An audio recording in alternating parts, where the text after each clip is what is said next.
see Darius down there. He should be pulling up. Like he's present, but I don't know, technical issues maybe? Don't get in there. There you go. He's coming. He's coming. Let's talk to the folks a little bit. What up, Pantheanas? What's going on? How we doing on this Thursday afternoon? We got a lot to talk about. Groovy with the perfect attendance. Andre, Raptors Cloak. Yes, Raptors sir. Cloak yesterday I was in the middle of streaming and I got a technical issue of my own and it just didn't work out. But I was going to say, Raptors Cloak, on July 1st, we're going to make Recast a Child a trend. And that's what I was going to say. What's up, Festa Film fan? Zang Beto says, what's up, y'all? Chill looks at what? We're here on CP time. You already know what time it is. You know. What up, folks? What up? Where the hell is my link? With Zelda and we the are rest. Gonna have to talk to you, ma'am, for sure. Happy Juneteenth. Oh, she getting a link? Okay. Happy Juneteenth at some point when we talk about the Damson thing for sure. On your screen, do you see the 3 emojis that he's using right now? Nope. Looks like boxes. Yeah, it looks like boxes to me. But then sometimes it'll appear as the real thing. Yep. Depending on your phone, I guess. What's up, fellas? Recast T'Challa. Yes, sir. Why you guys want T'Challa so badly? Why don't we just settle for Toussaint? Hashtag settle for 2. Nah, you know what we're gonna do? You know what we're gonna do? What? We are going to put our pessimism aside tonight. It's optimism today, huh? We're going to put our pessimism aside, all realities aside. What we're going to start out on, because I know we'll probably trek back into the what's not going to happen later. But we're going to start on a positive note and treat this like it's positive news, like the world is a reasonable place. What happened? Tyrese got a steal. Kept it from going out of bounds, put a no-look pass to Pascal, and then he slammed it. And now they're up 62-42. Come on, OKC. Don't let Halliburton get any closer to a ring. If y'all think he's insufferable now, don't let him win a championship. Jesus. Anyways, let's attack this like it's positive. Let's at least try to. Because I mean, I don't think there's been a more exciting time for Recast T'Challa in the last 5 years, in my opinion. Has it been 5 years? Wow. Yeah. Since the announcement, yeah. 20, yeah. No. It wasn't 2020, was it? It was 20. They announced it in December of 2020. So yeah, roughly 5 years. Yeah, about to be 5 years. Yeah. What the hell? The emojis were salutes. Triple salute. Mm-hmm. Sure. But yeah, man, let's we can start on the video. We can start on the speculation. Where do you want to start? With the Good Morning America Today show, I mean. Mm-hmm. Which Good Morning America is ABC? No, I'm wrong. It was Today, NBC. Oh, okay. I was getting ready to say, if it was Good Morning America, I was getting ready to say that's direct as hell. That is direct as hell. But no, okay, cool. What up, Darius? Darius the Nefarious. What is going on? Sorry, you would act like this city has never played in a championship. It is crazy out there. I mean, it's been quite a while. A little bit. It has. But from the looks at it, they're gonna be bringing that shit back here Sunday. I know, and they clinching right now too. They don't want to come back on Game 7. They want this to be over with, so they can watch it on TV. My thing, though, I've been saying, because the sports channel down here, people have been calling in, and I get it that the city is excited, and rightfully so. But this is why I said the last time, stop the dynasty talks. It's too early. You haven't even won a ship yet. Okay, you haven't won a ship yet, so you got to win a ship before you start talking about dynasties and shit. So, but I do hope they do win. It'd be nice for the city. Be nice for them. So I guess because you were born at a time where you guys didn't have a team, maybe you had that Hornets little stint, but there was really no love that was founded there as a youngster. That's why you can kind of look at this franchise as whatever. They're the Supersonics to you. No, when KD, Harden, and Westbrook were here, that was my squad. That was my team. I don't like this, Darius. I don't like hearing that you fell out of love with the NBA team. Why? So when your hometown team was up You was a Thunder fan. Oh, I was still a Thunder fan even after 2012, even after we lost the championship to Miami. I was still a Thunder fan. It was after all, after Harden didn't get what he asked for. I was like, okay, that's whatever. We can possibly still win a chip. But then, as the Thunder progressively got where they were, I was like, oh. I gotta move on. Time to Ooh-wee. This is a completely different conversation than what me and Chill was just talking about the Lakers. I'm sitting over here feeling weird about the ownership changing hands. And you like, hey man, when them niggas start sucking, it got tough to stay around. Yeah, no, and then it really solidified it. Because I wasn't like a big Steph fan from Davison, but I knew who Steph was from Davison. Obviously, he was already making noise and things like that. But then I became a bigger Steph fan, and then when KD went to the Warriors, it was just a wrap. I was just like, oh well. Darius, can I ask you to tap on your mic or blow on it for a second? Pause.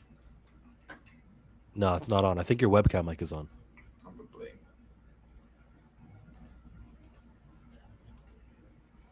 Probably. I think that's a more controversial take than mine. Remember that commercial where it goes out of bounds? Coach, it was me. Alex, you can't. It's a championship game. I mean, there are fair weather fans everywhere. He's not having it. No, sir, that's terrible. That's terrible. You gotta have that one forever. All right, then. The people have spoken. I'm not going to get outnumbered and keep fighting this battle. I just thought I had him right here with the basketball. Oh. That may have been the case, Johnny Washington, back then when it happened. It looked pretty stupid, but I think where we ended up with James Harden, in the long run, you were probably going to end up doing that in the first place. They probably got more then than they would have got for him when he, lost all them game sevens at Brooklyn and LA. And where is he at now? Is he still in LA? He's still in LA. He's with the Clippers. Philly.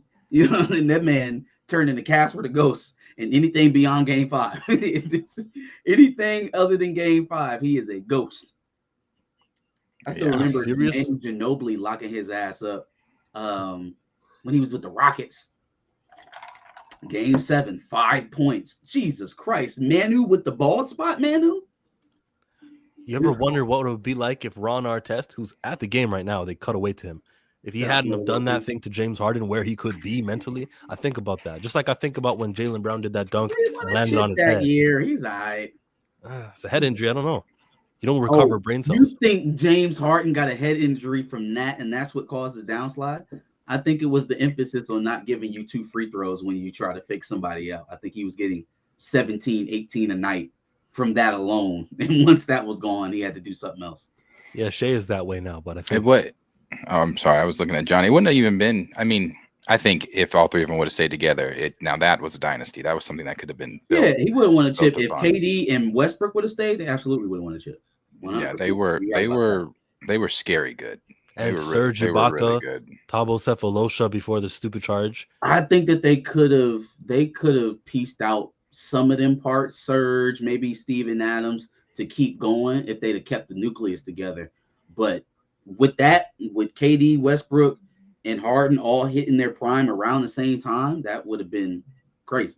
I mean, it pretty much is what you got in 2012, but James hadn't ascended to what he would have eventually been. But he definitely peaked out like 2017, 2018. Everything beyond that has been a secondary, maybe even third superstar on a team. So he's far away from averaging 40 a game with a triple-double. That was a long time ago, fam. That was a bit ago. But yeah, man, Damson Idris playing coy about T'Challa and whatnot. Darius, I set the expectations, okay, for the Pantheonists. We are coming into this positively, at least to start. We're going to deal with this like this is good news and that the world is the way it's supposed to be, in that we're going to get what we want from this and this is not the biggest bait and switch of all time. But yeah, at least we're going to start out and be positive about the prospects because it is pretty exciting to talk about. For sure. I guess then if we're starting positive, I'll go because I don't have much. Sorry.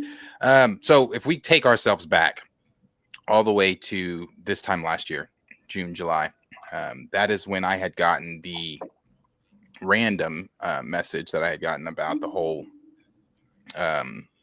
package deal with Jamie Lawson and Damson Idris, and how Damson was coming from a different universe as T'Challa and things like that, and that this was definitively T'Challa, son of T'Chaka, not the bastard. And that's the decision that they said that they were going to make with it. Not the bastard. And they were going to bring him over. Now, Jamie Lawson seemingly is off the table.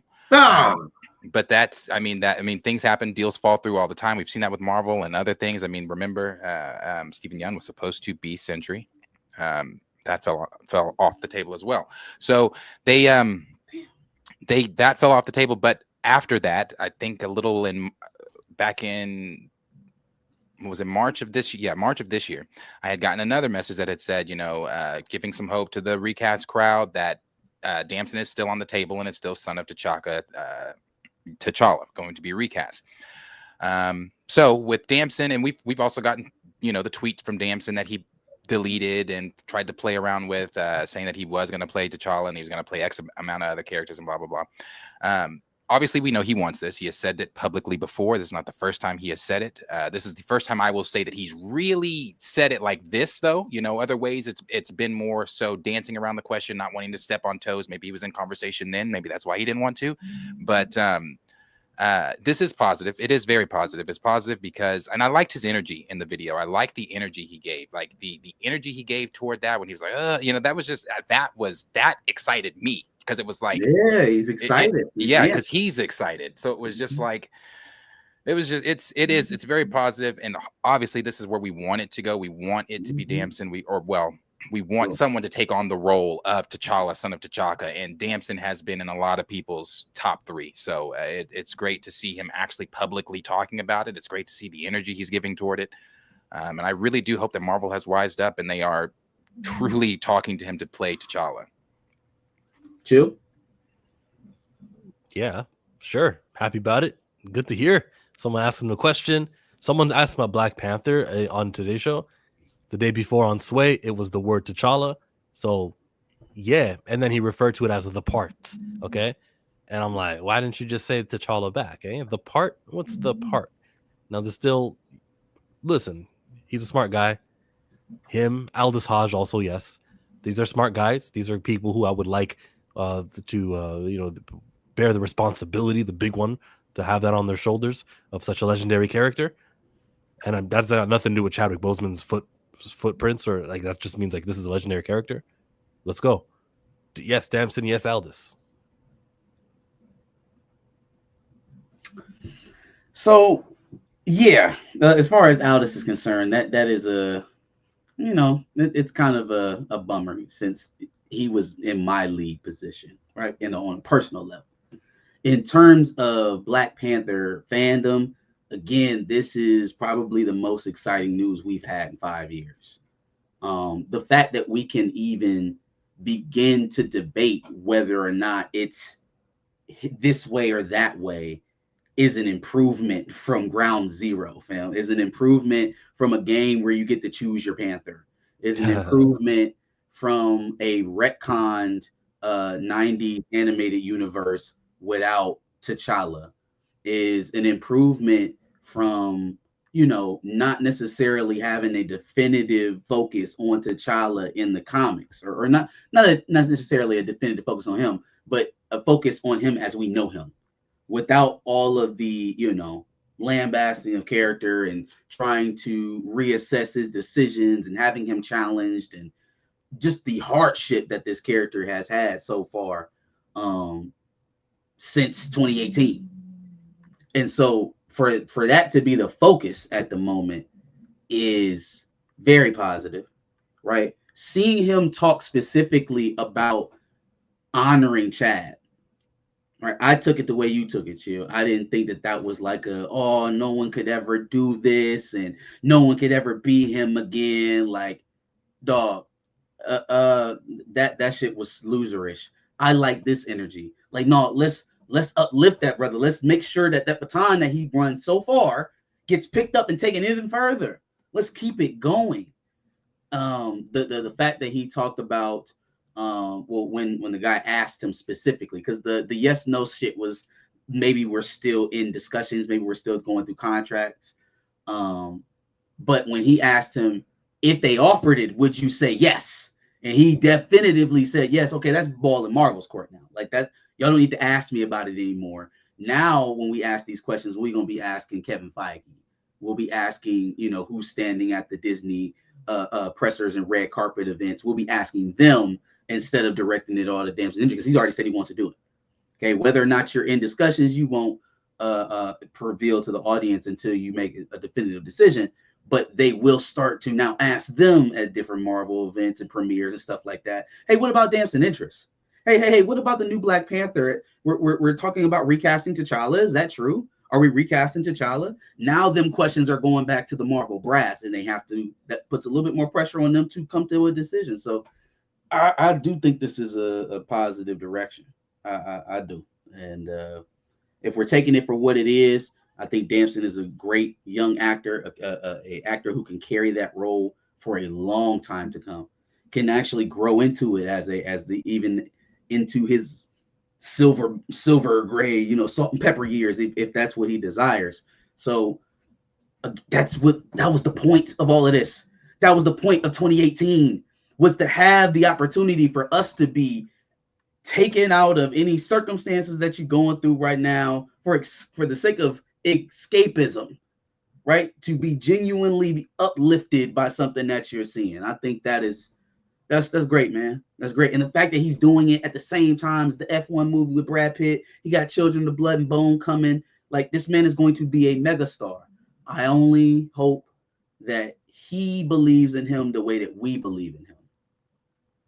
Because if he does, then he went in there and he held pat on having a role that's going to be there.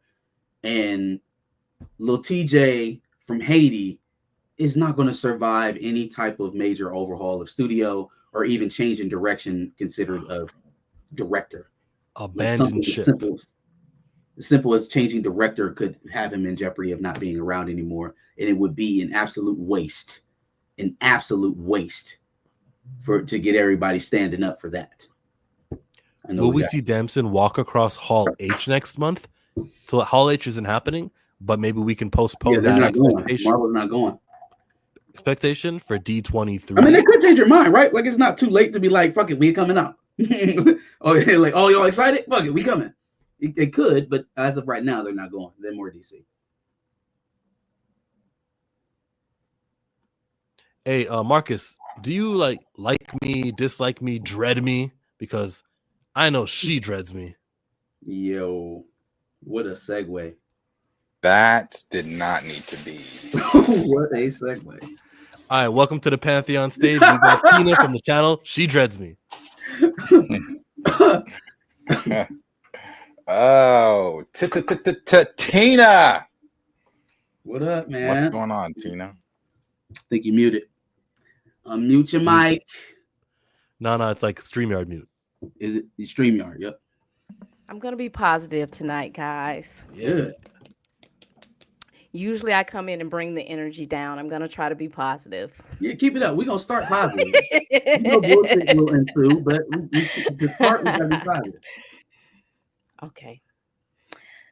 Chill. Thanks for posting that news. I didn't see it until you told me about it. I was life was lifing, but yeah. I want to see what he says on the Breakfast Club. That's what I'm interested in. Because Charlamagne ain't gonna let him. Yeah, no. Charlamagne ain't gonna let him like weasel out of it. He gonna ask 2 or 3 questions, but he might actually make him say the word T'Challa and not that part. You know what's interesting about that is because you will have a comic book person on the panel, and the one thing that's constant across the board, and I want to give you your flowers on this, give you your credit, is that everybody seems to believe that there's a dispute over what the presentation is going to be, right? I know I have my idea of what he might be wrestling over, whether or not it's going to be something that actually lasts, the character that's going to be there, or if it's going to be a variant that they kill, or even I would personally put in that bucket the T'Challa angle, because that's tied to Ryan Coogler. And if Ryan Coogler's no longer doing Black Panther, then that character's in jeopardy. So is this role going to be there for the long haul, or am I just playing some offshoot character that you're going to kill off eventually? And so if that's the point of contention, that's great. That's great, because whoever we see next in this role, it would actually do more damage for that not to be the Panther going forward. You know what I mean? Right. Like if it was just another derivative character that was going to be replaced in the next 5 years, that would just be continuing to dilute the brand. So I wanted to give you your flowers on it, because you were the first person I heard say that he was holding out for something. And now that the news is hit and he's, making these headlines, a lot of other people are trying to, claim the narrative on that. And I wanted to shout you out for sure. No, and I didn't know until Darius said it, that Darius said he had heard about it like that summer. So I didn't know that. But that was my source that said that. He had said that he was the Green Lantern thing he wasn't going to take because oh, well, my bad. Everything I just said to no. Well, listen, me and Darius gonna co-take it. We'll co-take credit. Tina heard hers too. Yeah, we'll co-take credit. We'll co-take credit, because when Snyder reported it, I said, I'm about to call some people. And I called some people, and that's when I got those 3 potential people. We'll see. That was Aaron. No, I had heard from, it was Damson. Oh gosh, they call him Tyrone. Boyega, and David Oyelowo. And like I said in my video, when I saw that T'Challa was there, I was like, oh, that may make sense if they talk to the other 2 first, and you get to the 3rd person. And I mean, if you're gonna do T'Challa in Secret Wars, I would prefer someone more mature. So I think David would fit the variant side if that's the direction they're going. So we'll see. No, Damson. Oh, go, Joe. I talked to him. At the interview, Damson noticed that Ryan Coogler isn't there. Wouldn't that mean that he was playing for the part for Avengers Secret Wars, Avengers Doomsday with the Russo brothers, and not that long-term Black Panther? When he was surprised, where's Ryan Coogler? I heard Russo's was reaching out to folks. Russo specifically. So I don't know if when the call was made, I'm going in, let's talk about Black Panther, and you sit down. I mean, I've been in situations where I sat down and the person I'm looking for ain't there. And I'm like, oh. Okay. Mm-hmm. Let me rub up against you just a bit, because I know you don't think, we was kind of arguing with you on Twitter a little bit. I know you don't think that anything's gonna move with this character without Coogler first saying something about it. However, who introduced us to Black Panther cinematically? Russos. The Russos. So is that Coogler was there? Coogler was involved with Chadwick. He was there. I don't think was he driving it though? Was it his decisions that was we were seeing on screen? No. So is it out of the realm of possibility that the Russos maybe broached the topic of recasting before they talked to Ryan Coogler? Not to say that the decision was made, but we kicking the tires on it before we come to you. If we have anything real to see if it's going to happen. How I feel, and this is just my speculation, I feel like, as you guys have been saying for the longest, I don't think there's like a mandate. Me personally, I don't think it's like a no T'Challa mandate, but I do think people feel like certain things Black Panther related, before we get to stepping on toes, we're going to check over here. And it's no different than any other franchise. Before we get to messing with the Guardians, we're going to holler at, James Gunn. So I can't see them crafting a story. Dang, I said I was going to be positive. Why are y'all taking me down this angle? This is not what I came for. Marcus did this. I personally can't see them saying we're going to recast T'Challa without ever talking to Ryan Coogler. To me, it just makes no sense, because when you make that decision, Ryan has to finish it. You know, for example, James Gunn just recently said in his spilling of in the interview he did with Rolling Stone, it's the reason he didn't want Thor in Guardians 3. He said, I talked about that in my video. I want Thor. He said, I don't know that character. I don't understand that character. So I mean, so I don't think I don't want to say that Coogler is like higher than everybody else. I think it's just a common courtesy. If I have been working with this franchise, how is someone else going to make the decisions that ultimately affect my franchise without me even being involved? Such is the nature of the MCU too, though. Like that happens to people all the time. I don't know, man. Who else? I was talking to somebody in our DMs about how the first director for a lot of their big team ups feels like they never actually get the film across. It usually changes hands at some point. Like Multiverse of Madness did that. With this Doomsday rework from Kang Dynasty, that had a different director. Like they change. Even Fantastic Four was supposed to be done by John Watts. Right. So within that, it kind of feels like that's the norm. Like sometimes you kind of gotta roll with the machine to a certain degree. I get what you're saying. Like we don't want to mess up a relationship if it's not messed up. Like if it ain't broke, don't rub anybody the wrong way. Right. But it's pretty big stakes that we dealing with right now. Yeah. Yeah. So. We'll see. To me, the interviews that I'm seeing is not giving me energy that I've signed a deal. Because I feel like if he signed a deal, he wouldn't be talking like he's talking. Sure. He's talking very willy-nilly. Yeah, I mean, he's a little bit too open. So, but hey, like he wants someone over, like he wants the pressure to be on them. Like he don't want to constantly have to answer the questions. He wants them to be answering the questions on who's going to be the next Black Panther. So that speed that hastens the pace of their negotiations. Yeah, or it sends a signal to Ryan, hey, I do want this. Like, hello, yeah, sure. Yeah. I don't know if I want to do it with this. Right. I don't want to be killed off after Secret Wars, but sure. Because that's a possibility too. I know we think, all the Russos did Black Panther did better in the MCU, but at the same time, the Russos ain't gonna be there day in, day out to shepherd the MCU after Secret Wars either. So it's going to be left. You're right in that regard. Is that responsibility is going to fall on whoever's shepherding the Black Panther IP, and that right now just is Ryan working together. No, don't they probably do? They probably have. Sinners is over. They probably have been sitting around talking. Hey, Coogler, this is what we think about doing. This is, how you feel about this. They're talking now at this point. We just have to see where it's gonna go. Did you see the video from Tasha K? No. Chill. The private chat. Pull that link up. Listen to what Tasha K. Listen to what Tasha K was talking about Black Panther. She was talking about Damson Idris and specifically how he got loose at a party and was talking about Black Panther. So go ahead and play that video. Man, no, she didn't. No, I sent to you. I never ran to Tasha K in my life. Damson, damn good. Okay, to replace the old Black Panther, we got word that Damson was telling his business, said that he was pretty lit. It's supposed to be a secret and a major announcement, but ain't nothing no secret about him. I don't give a damn, bro. Like, if I get the information that's coming out, he is officially the new Black Panther. And I like it. That is a huge congratulations to him, okay? And I know he's gonna be pissed when he sends this video, but Damson, I got a job to do just like you. But I hope you go do a damn good job on this screen.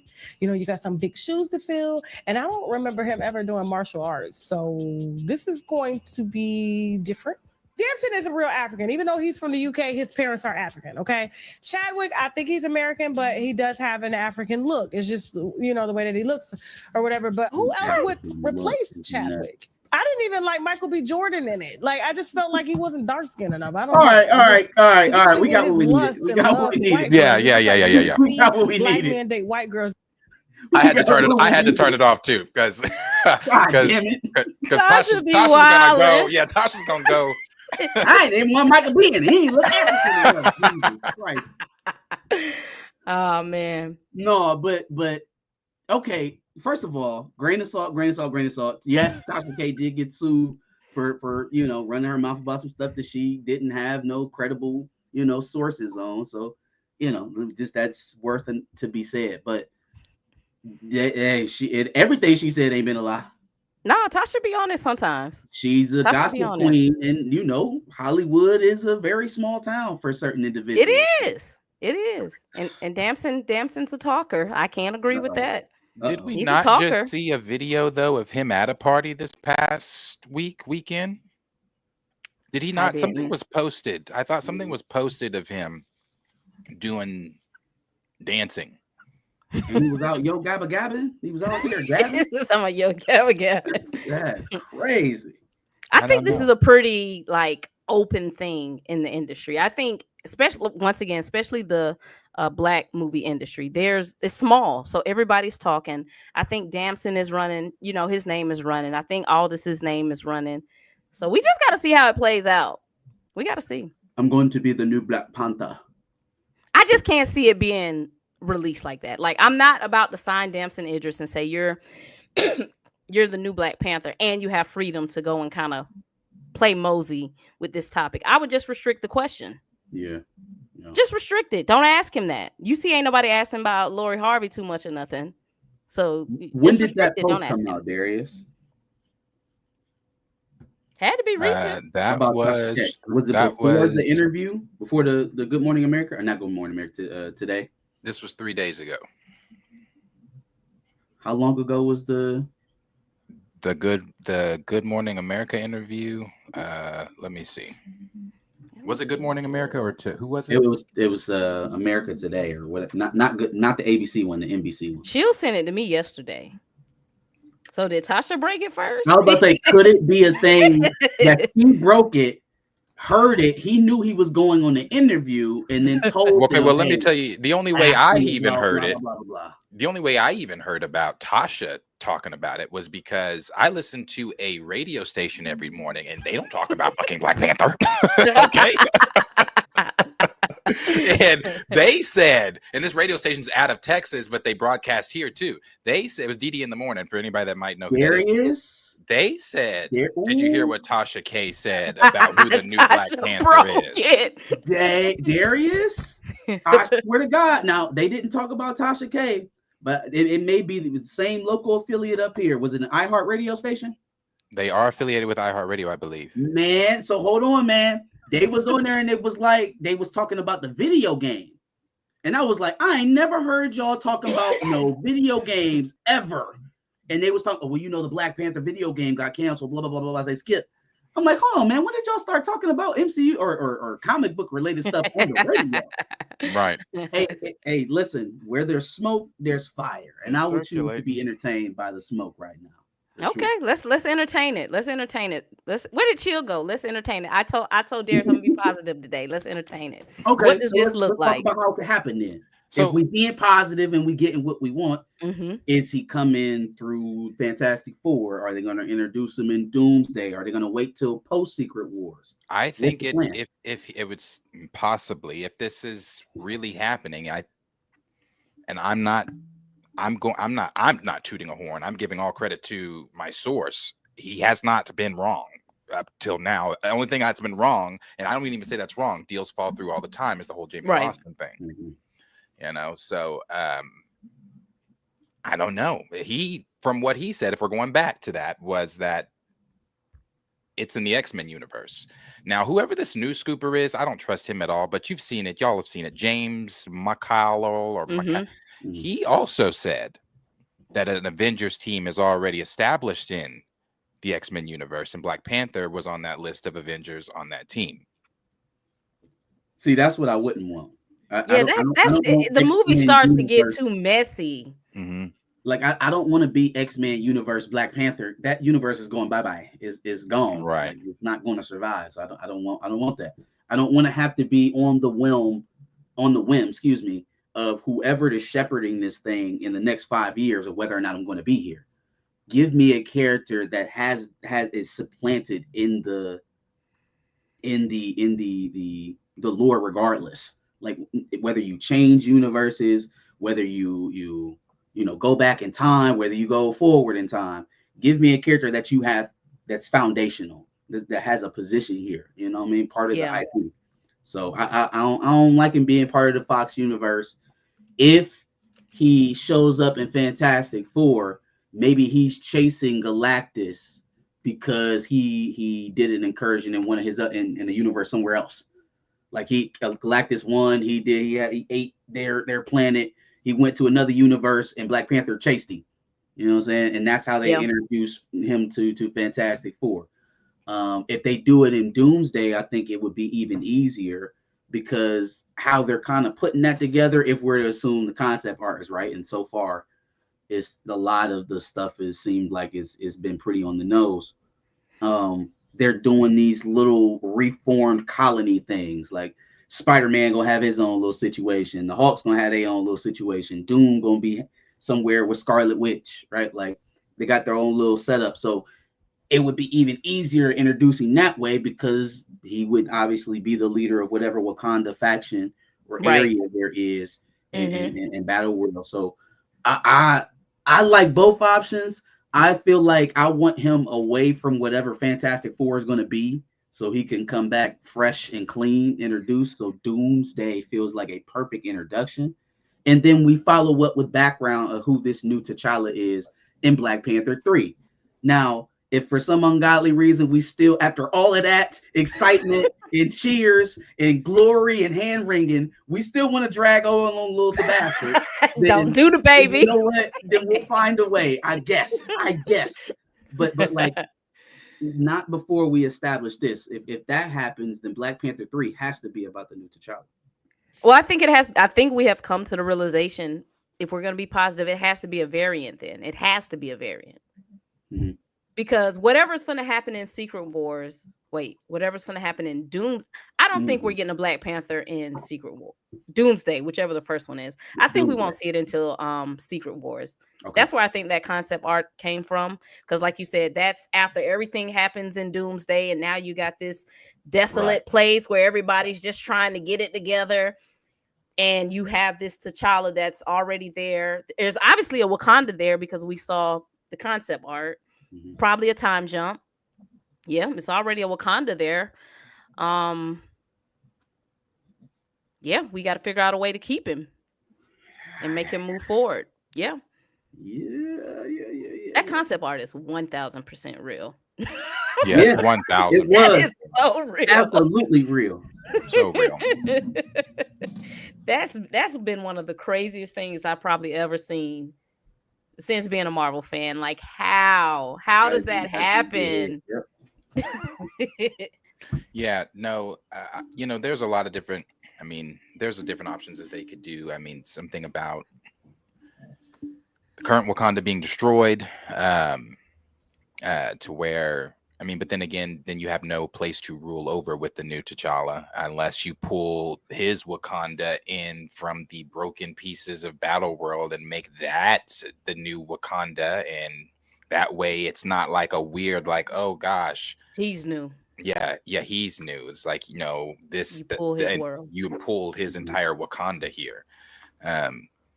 But that's, again, being positive, saying that they would have to bomb the bastard. No, he would have to die. Baby can stay.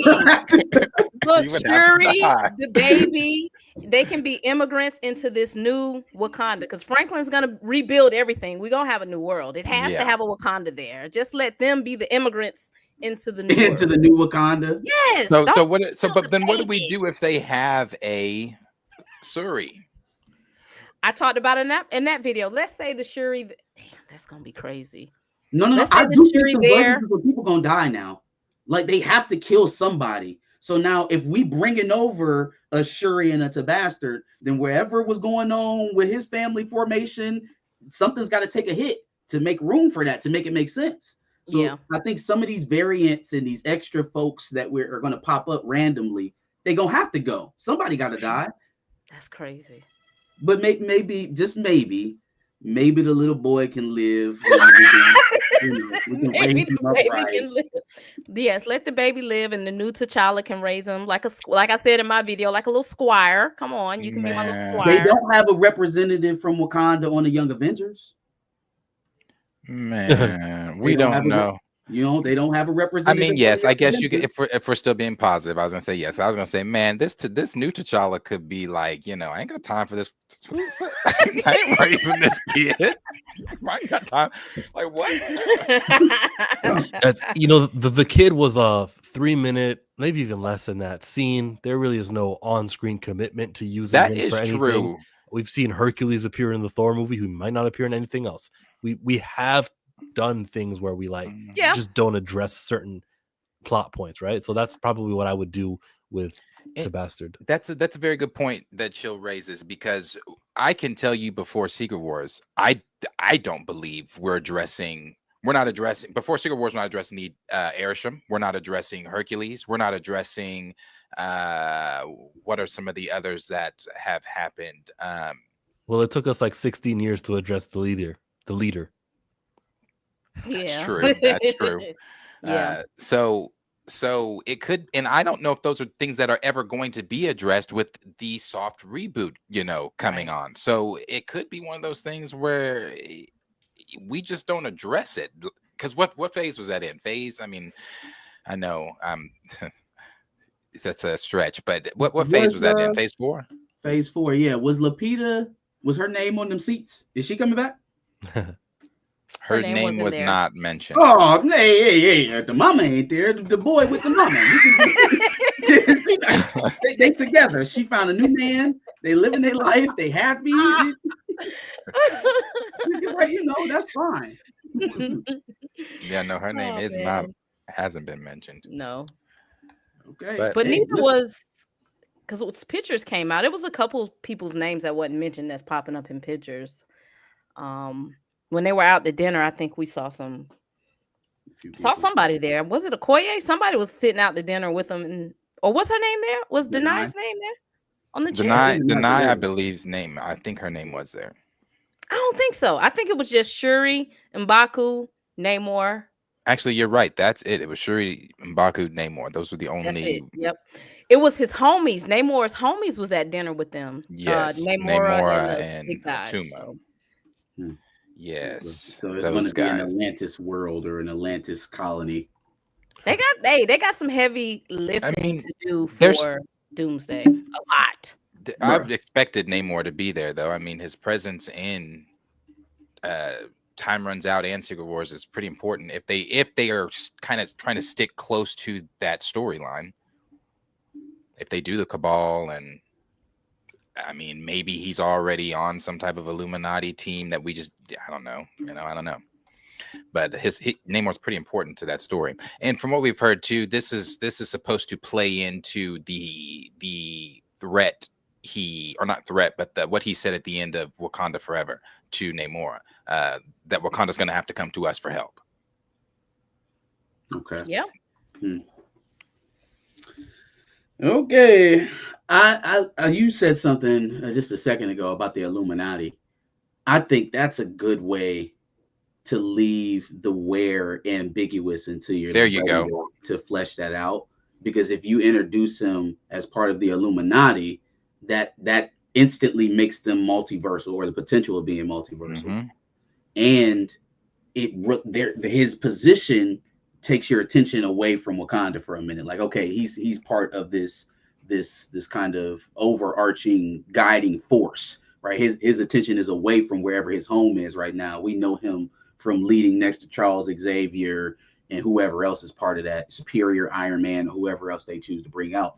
I think you could even say Reed from the current universe. Yeah, absolutely. To tie that all together, I think they should choose somebody from the MCU. I don't know who that would be right now, because it seems like Anthony Mackie is one of the leads, and you're not just about to have Captain Falcon in the Illuminati. So they got to do something else. Maybe Doctor Strange from this universe. I would accept that.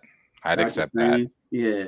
But that would be a good way to kind of leave it ambiguous until you get to the point of actually putting Black Panther 3 together. So now you have a better bridge than, he came from the Fox universe, or he's part of the Fantastic Four universe. Like that, that's not as seamless, I guess.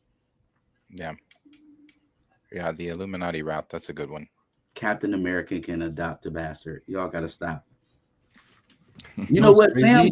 He probably means Falcon, like Sam Wilson. And when I read Captain America the first time, I was thinking about Steve. It's not until you read the question where I went, oh, he probably means Sam. Yeah, he talking about Sam.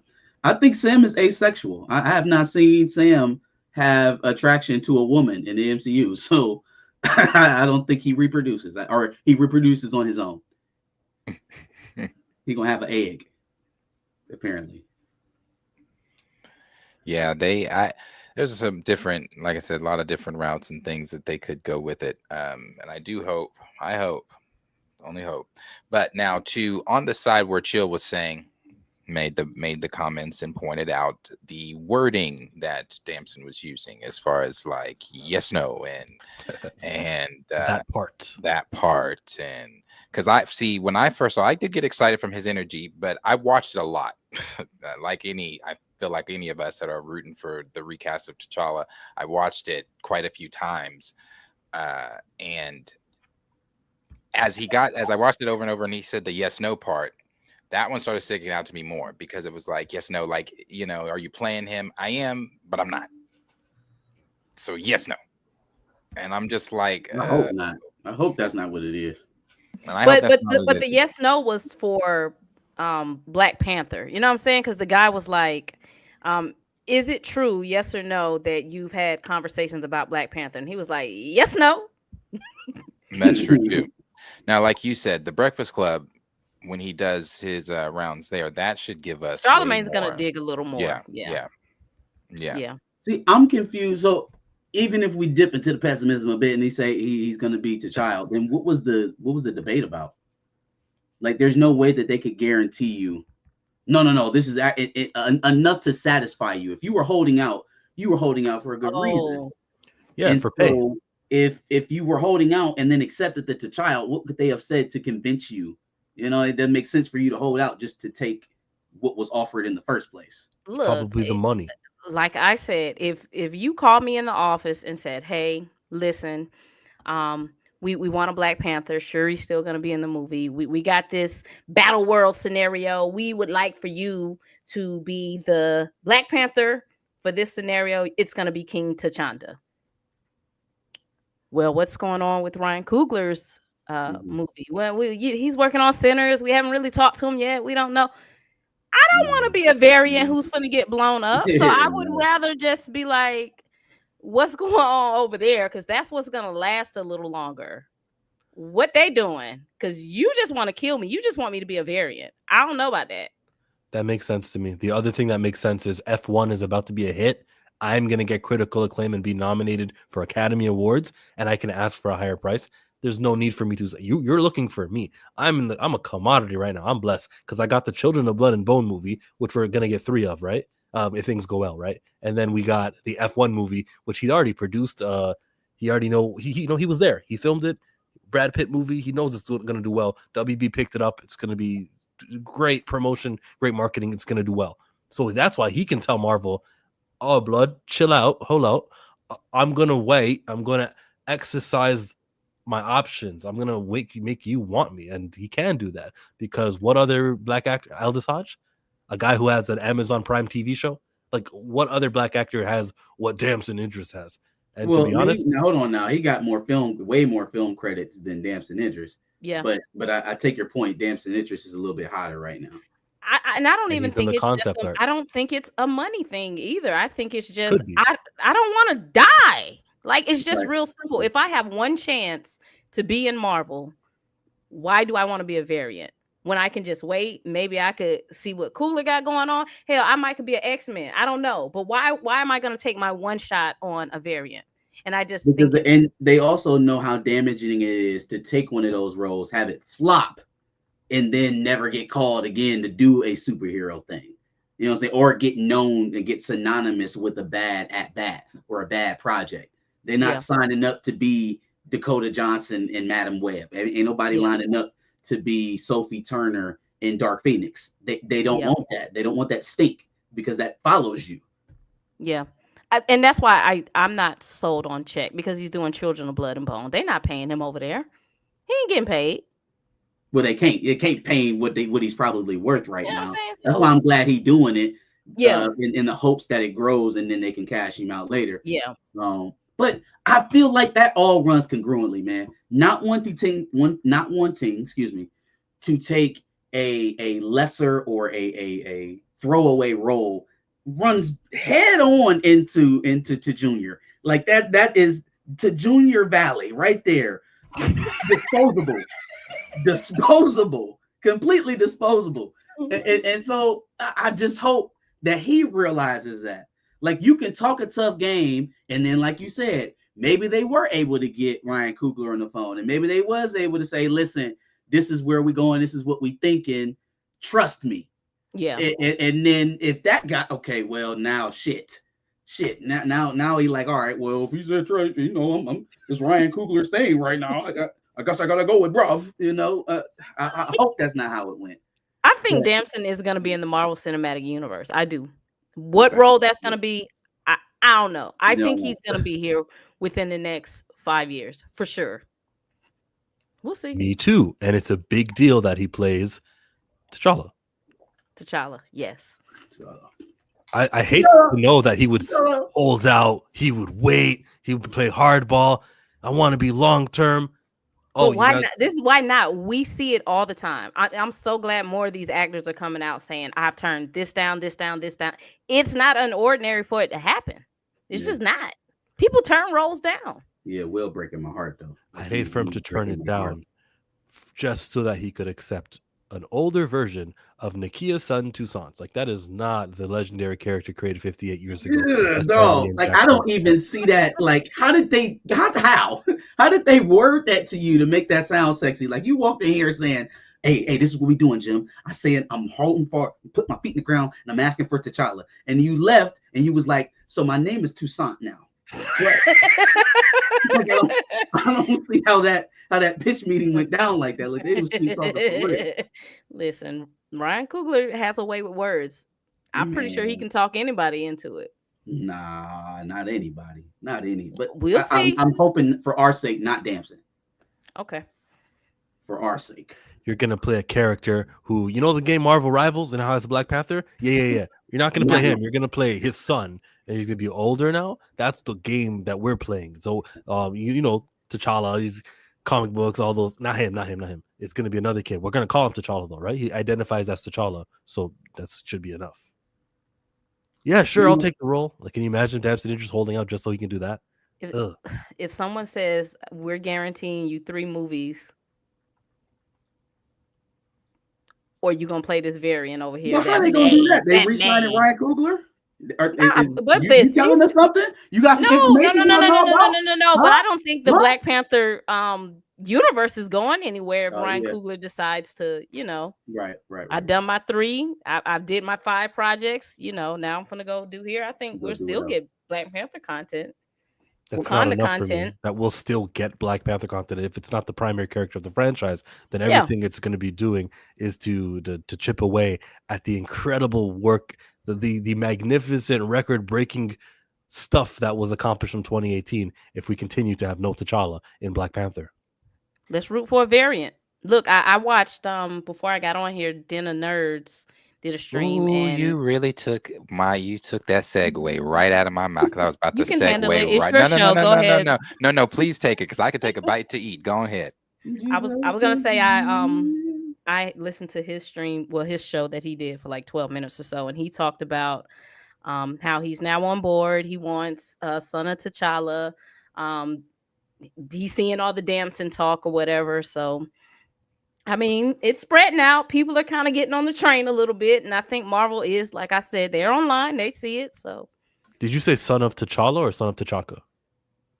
I don't think I said son of anybody. Oh, son of T'Challa. Yeah, he said he would like for it to be T'Challa,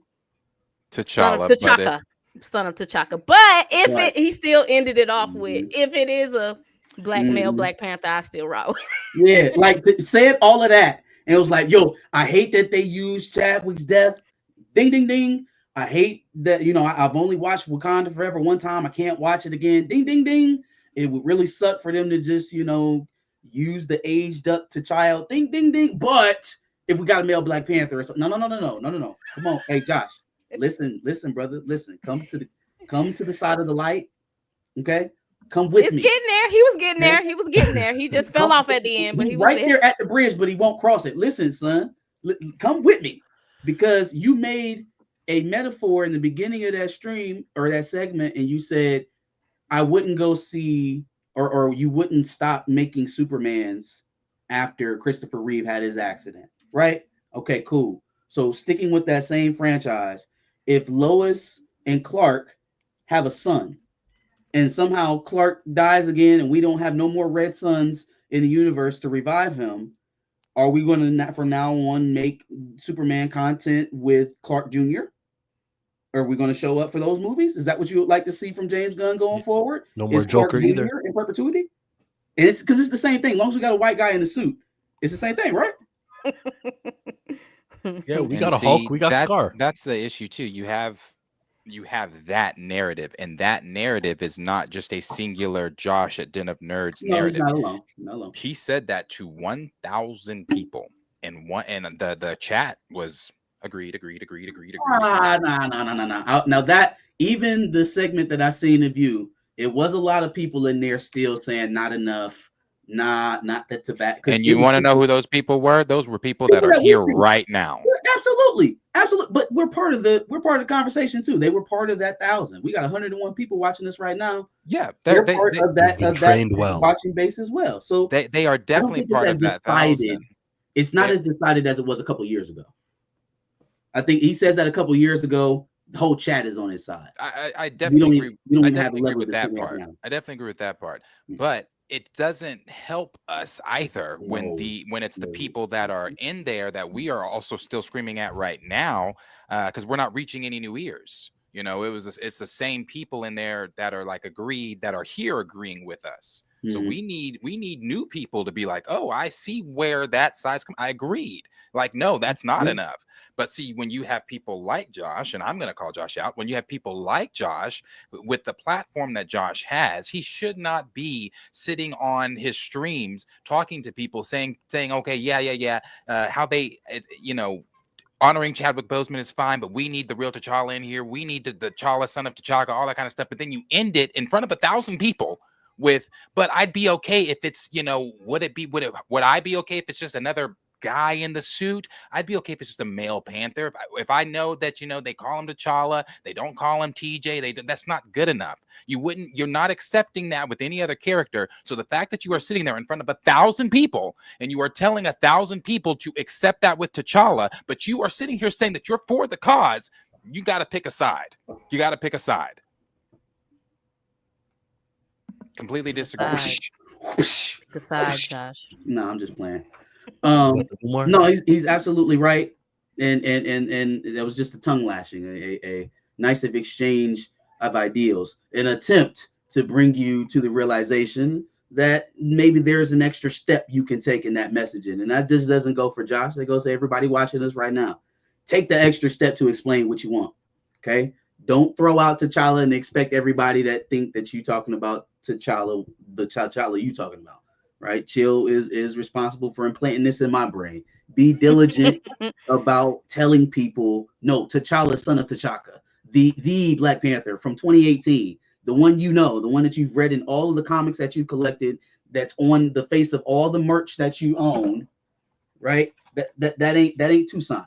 So tell them, let them know, and be clear, because obviously there's still work to do, even still in the middle of some of the positive news. Don't take your foot off the gas. Nobody. The most dangerous thing was this. This is my son, Tucson. Ever since that little,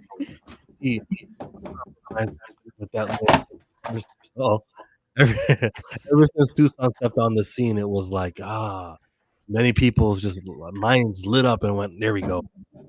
All of that. That's P. We would be backing and supporting a dead end project, like a person who we'll never have again. Like they don't make comics, they don't make cartoons, they don't make video games. We don't see Toussaint, Nakia, and T'Challa's son in other depictions of Marvel. So we would be really getting movies about this character who we can't invest in and sink in. There's no progress to be made or advancement for this created character. He's not the one that was 58 years ago that Stan Lee, Jack Kirby was doing, Chadwick Boseman was doing. Like, there's a difference in that. And yes, it's slippery because it's so easy to accept that little thing, that little bastard child that they created. Now, but here's a question too.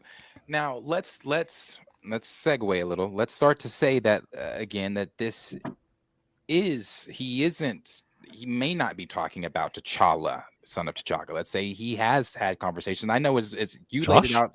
No. Damson. You laid it out, Marcus, when you had said that, why have a meeting and want T'Challa and be saying some of the things that he has said in some interviews and things like that, just leave being Toussaint. What could have it been that they had tossed you? Don't know.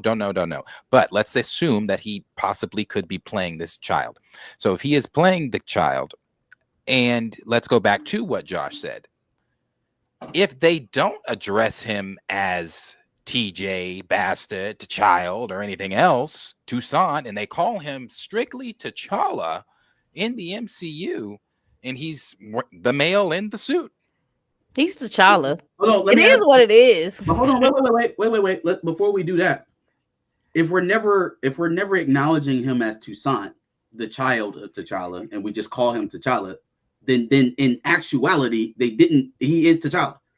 Well, I don't think they have to choose. You can't just leave it ambiguous and be like, oh, well, maybe he's the son, maybe he's the one, maybe he's the daddy, maybe he's the no. You can't. You're gonna have to choose a lane now. You're either gonna say that he's the aged up child of T'Challa and be convoluted as hell, or you're gonna say that he's a variant T'Challa from another universe. But what you're not gonna be able to do, it's just leave it open-ended. Like people are. I don't think they would leave it. I don't think they'd leave it open though. I think what they would do if they do decide to do the whole we're just not, it's T'Challa or I think it's not gonna be left open. I don't think every time we see him though, he's gonna be like, I am T'Challa, son of T'Challa. No. So I think every now and then, like it'd be like, oh yeah, my dad died.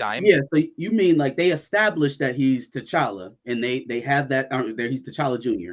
They have that little story background or whatever to fill the gaps. And then from then on out, he's T'Challa. And he's just T'Challa. Yeah. That's not going to work. That's not so Shuri doesn't say, brother. What does Shuri call him?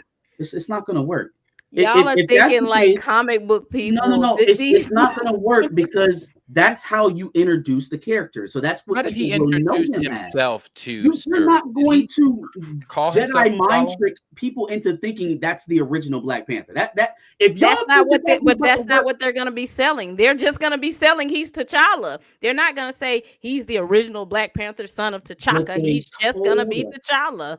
That's it. No, y'all. They're not going to march him out. Say that this is the child of Chadwick Boseman's T'Challa, and then expect everybody to treat him like he's Chadwick Boseman's character of T'Challa. But Josh they're said not going to treat him like the character. Josh they're represents just treat him like he's like my dad was T'Challa and I'm T'Challa. Why is that so hard that dads and sons have the same name? So again, no. Because they're not the same person. I get they're not the same person. I get it. They are not the same person. If I want LeBron, I ain't gonna take. No. I get it. But we read comics, so we're looking at it deeper. We're thinking about it like it's not the son of T'Chaka. Ramonda's not your stepmama. We get that. The general audience don't care. And can I say this really quick? And I know that this probably doesn't mean much. Obviously, it really doesn't in the wider pool that is Marvel. This is just a little flick in the pool. But I put a poll up on my Instagram story because I get a lot of people that view my stories and things like that. And I put up the Marvel stuff, and I asked, do you care if it's? And everybody said, I don't give a fuck. They don't care. Okay. We care because we know the history, but they don't care. And I hear that. You're talking.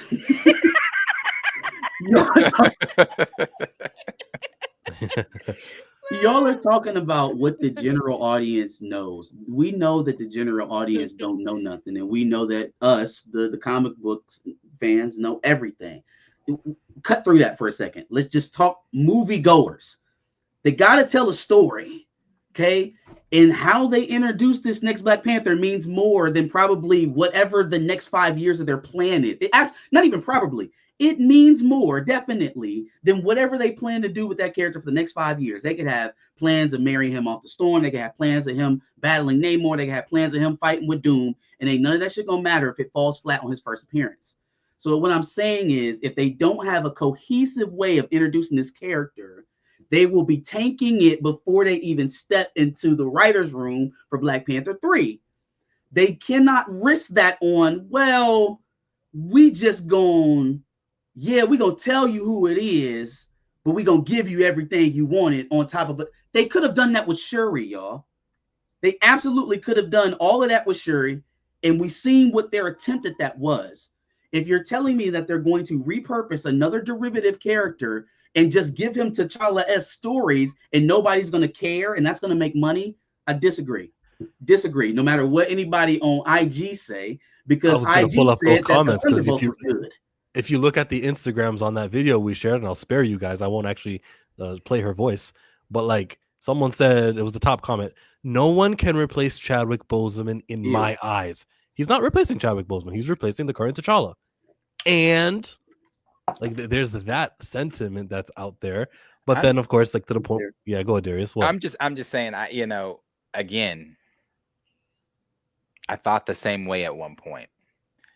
But as you start to realize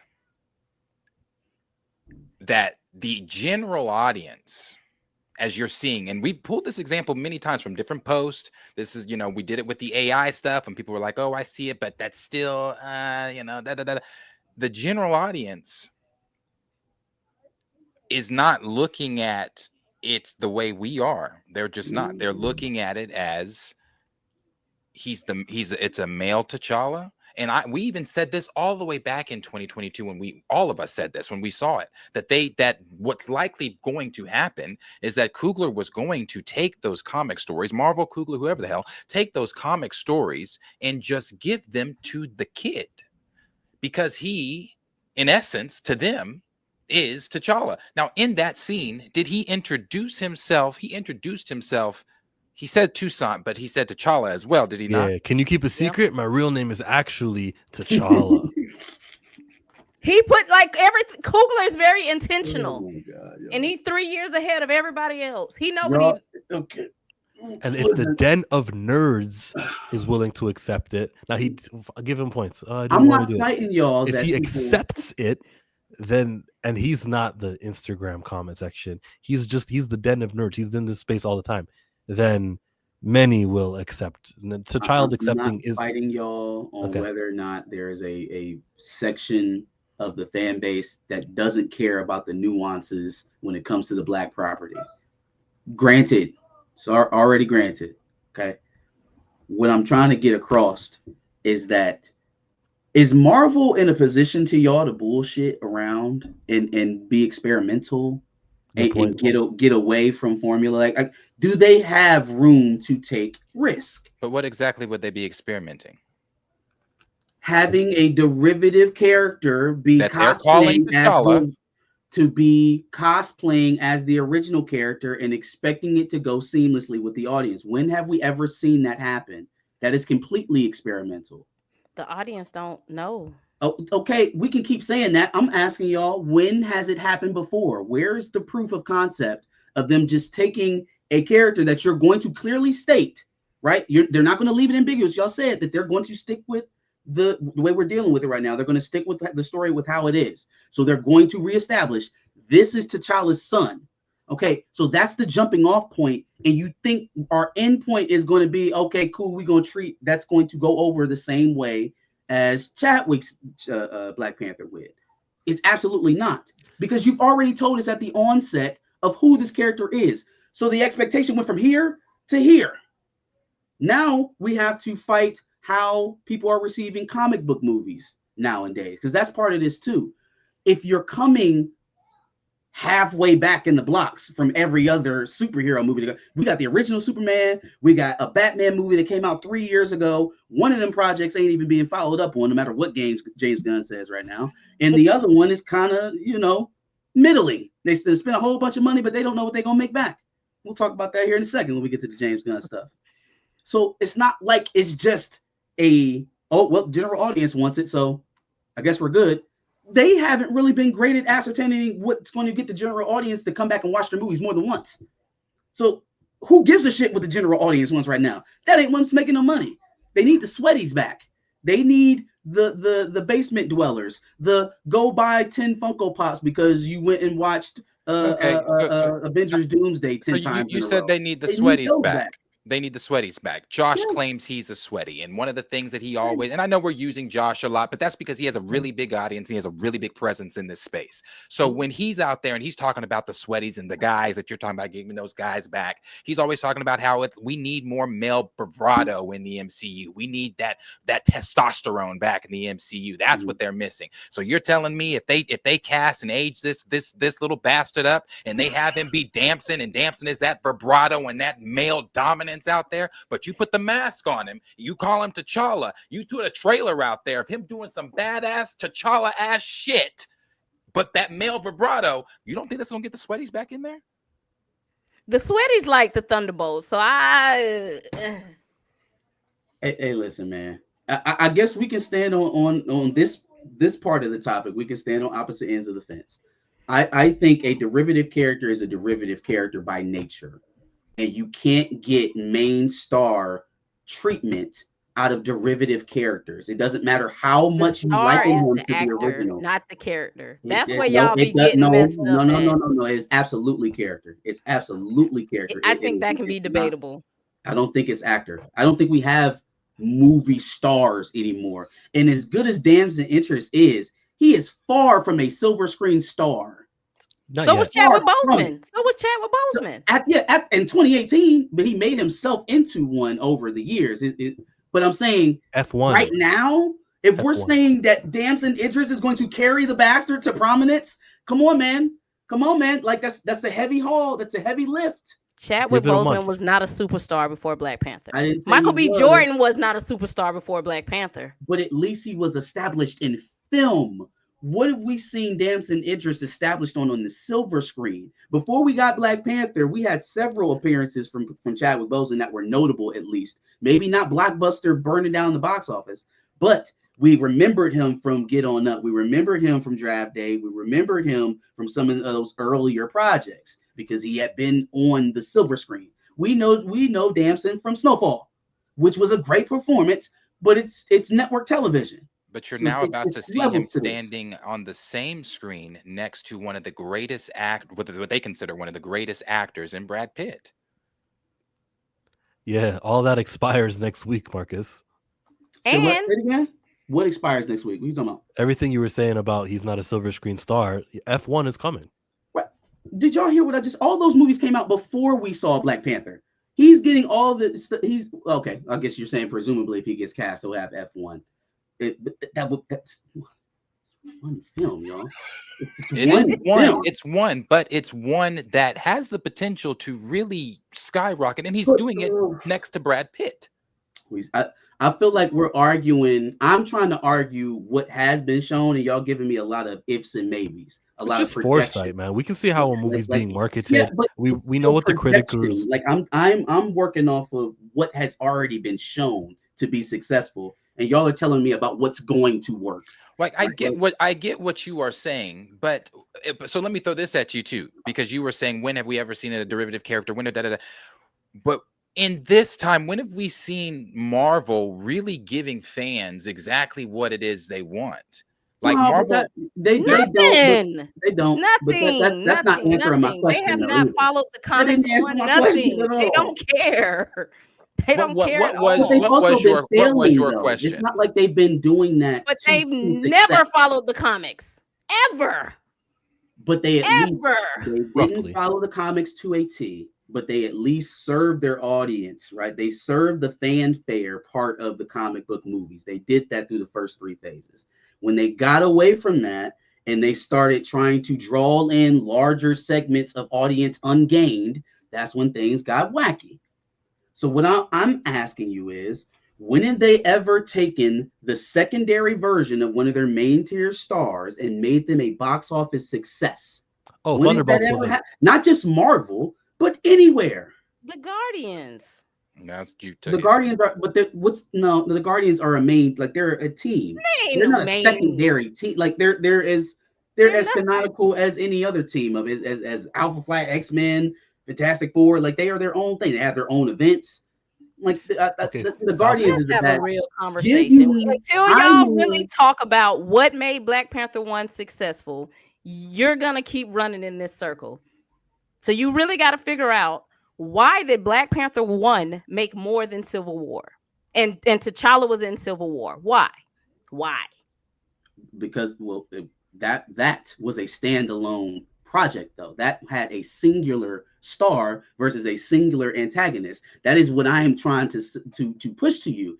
When they took that away, it came in $500 million less than what we came in the first at that. When they took away the central focus, when they took away the main star of the franchise, they came in $500 million shy.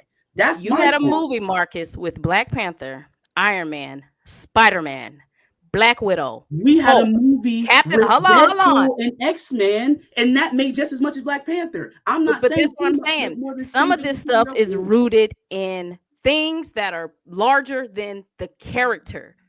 Black Panther made all of this money not because people came out to see Black Panther. They didn't come out just to see T'Challa, because if that was the case, Civil War would have made $2 billion. People came out because they like Ryan Coogler, Michael B. Jordan, Angela Bassett. It was a cultural event. For the worst part, the bad thing about this for y'all is Sinners was successful. That's the worst thing that could have ever happened to y'all's movement, was Sinners being successful, because that y'all's movement. Oh, I'm sorry, Gina. What? Let her speak. Keep going, Gina. Keep going. Because they are gonna trust Coogler to do whatever he wants to do, because for some reason, Coogler has found a way to make successful movies. I know in y'all eyes, $800 million for Wakanda Forever is not successful. Cool. This man just took some characters in Sinners who we don't know nothing about, and it's like one of the biggest grossing horror movies of all time. So, like Darius says, when he puts that mask on and says, "My name is T'Challa," and he gets to karate kicking, the general audience does not have the knowledge that we have, that's not really T'Challa. They just don't. It's just like when Interview with the Vampire came out, people started watching or Game of Thrones. The book readers are like, all of this is wrong, and we're just like, shit, we just like the show. Game of Thrones is cool, but they changed it from the books. That is a very good example, because I don't know shit about the books. I went into it like, this is and the book readers is losing their damn mind. And the general audience said, we don't read the books, but we finna watch this show, and this show is finna go to new heights, because they don't care about the source material. We do. I really, really try not to lean on the source material. It's the case is that this is a brand and an intellectual fucking property. It's a franchise. It is a character who is not T'Challa. That's what Toussaint is. And I don't care if you read a comic book or read a novel or didn't. That resonates no matter who you are. Okay. And I think Ryan Coogler, it's been a few years. It's possible that maybe he's like come to and gone, oh, I was acting emotionally and improper. I spoke with Derek Bozeman once or twice, Simone Bozeman. They are okay with using T'Challa again. Okay, then we'll use the Secret Wars thing, incursions, abracadabra, the world is back, T'Challa's alive again, and so is Queen Ramonda. Like maybe he'll snap into it. And I like Ryan Coogler enough to say that I don't hate him or anything. Like he made an impulse decision, terrible decision. You know how badly I hate the decision, right? The policy. But he himself, he could have came to. Maybe if I read into the Charlemagne interview answer that he had, where it was like, no, we'll get back to that. Like I think he possibly could be saying, no. It is okay for me to recast T'Challa. Like that's not my position anymore. Like maybe he came to. It's possible. I'll die on the hill. I'll be the only one sitting over here saying that it's not going to be successful. I don't think they could reboot Harry Potter without Harry. Or I think there's a reason why they didn't go on with the continuation of like Harry and Hermione and them's kids, because people showed up to see Harry Potter. Yes, but they're not. But they again. No, I don't want to start it back up. I don't want to start it back up. I know where you stand. You know where I stand. We'll just have to see how it plays out. But people show up for main characters. They show up for the characters, right? I don't think we have Schwarzeneggers anymore. Those guys are dead. We have people who hold up the IPs, like Chill was saying. This is a marketable product, and it's definitively more marketable when there's a central figure than when we are bouncing it around. And I think regardless that it's a bounce around, we can reshape it however we want to. We can repackage it. It's a bounce around. Chill. We can't hear you, Chill. You're muted. Okay, never mind. Go ahead. No, Pull please. up Please critical share. mass's comment. Let me holler at critical. Yeah, she said y'all's movement. She did say that. Okay, pull up critical. This is where I stand. Okay. T'Challa acceptor. I was not for the recasting of T'Challa a couple years ago. I was not. I was standing on the fence, and I'm like, nope, don't do it. They got the child. Let's rock with the child. After listening to everyone's arguments, Darius's, Chill's, Marcus, I have come to understand that we should recast T'Challa. However, because I watch a lot of movies, I'm on the team of I'm going wherever the story is going, because if they don't recast T'Challa, what can I do? All my favorite characters, I be telling people all my characters die, all my people, so it's just like I want a recast of T'Challa. That is what I want after taking in all of the information from you guys. I do. But I'm also not as invested that I got to argue with people on the internet about it either. Can I then? That's just kind of where I'm at. But I will come on here and argue with y'all because I like y'all. Y'all my friends. I like to hang out with it. But that's kind of where I'm at, if it makes it clear. And I always have this weird little smirk on my face because I know what the hell going on. That's why. And I'm just like, Lord, y'all. May I pry open that and explore that option of, T'Challa accepting, or they do the movie, they do decide it's Toussaint, and it's well known during interviews. There's no mystery about it or ambiguity.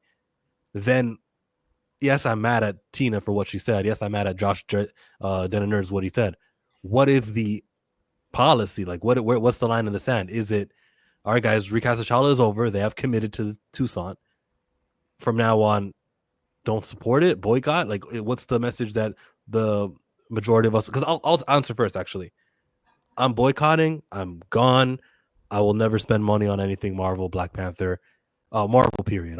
I'm done with it. I'm not going to support this decision. This is a dead end character. Boom. That's gone. Like, Marvel might as well be dead to me. That's my position on it, right? And I'd be upset with what Tina said, but like, whatever. She's a human being. She can do what she wants to do. Now, to Darius and to Marcus, what happens with your actions? I mean, I'm already not plugged into the MCU as it is, other than reviewing it for the sake of the show. So it's really not going to change the calculus for me. But would I begin to encourage others to look elsewhere? I would say that I would pay extra close attention to what's going on with Children of Blood and Bone more.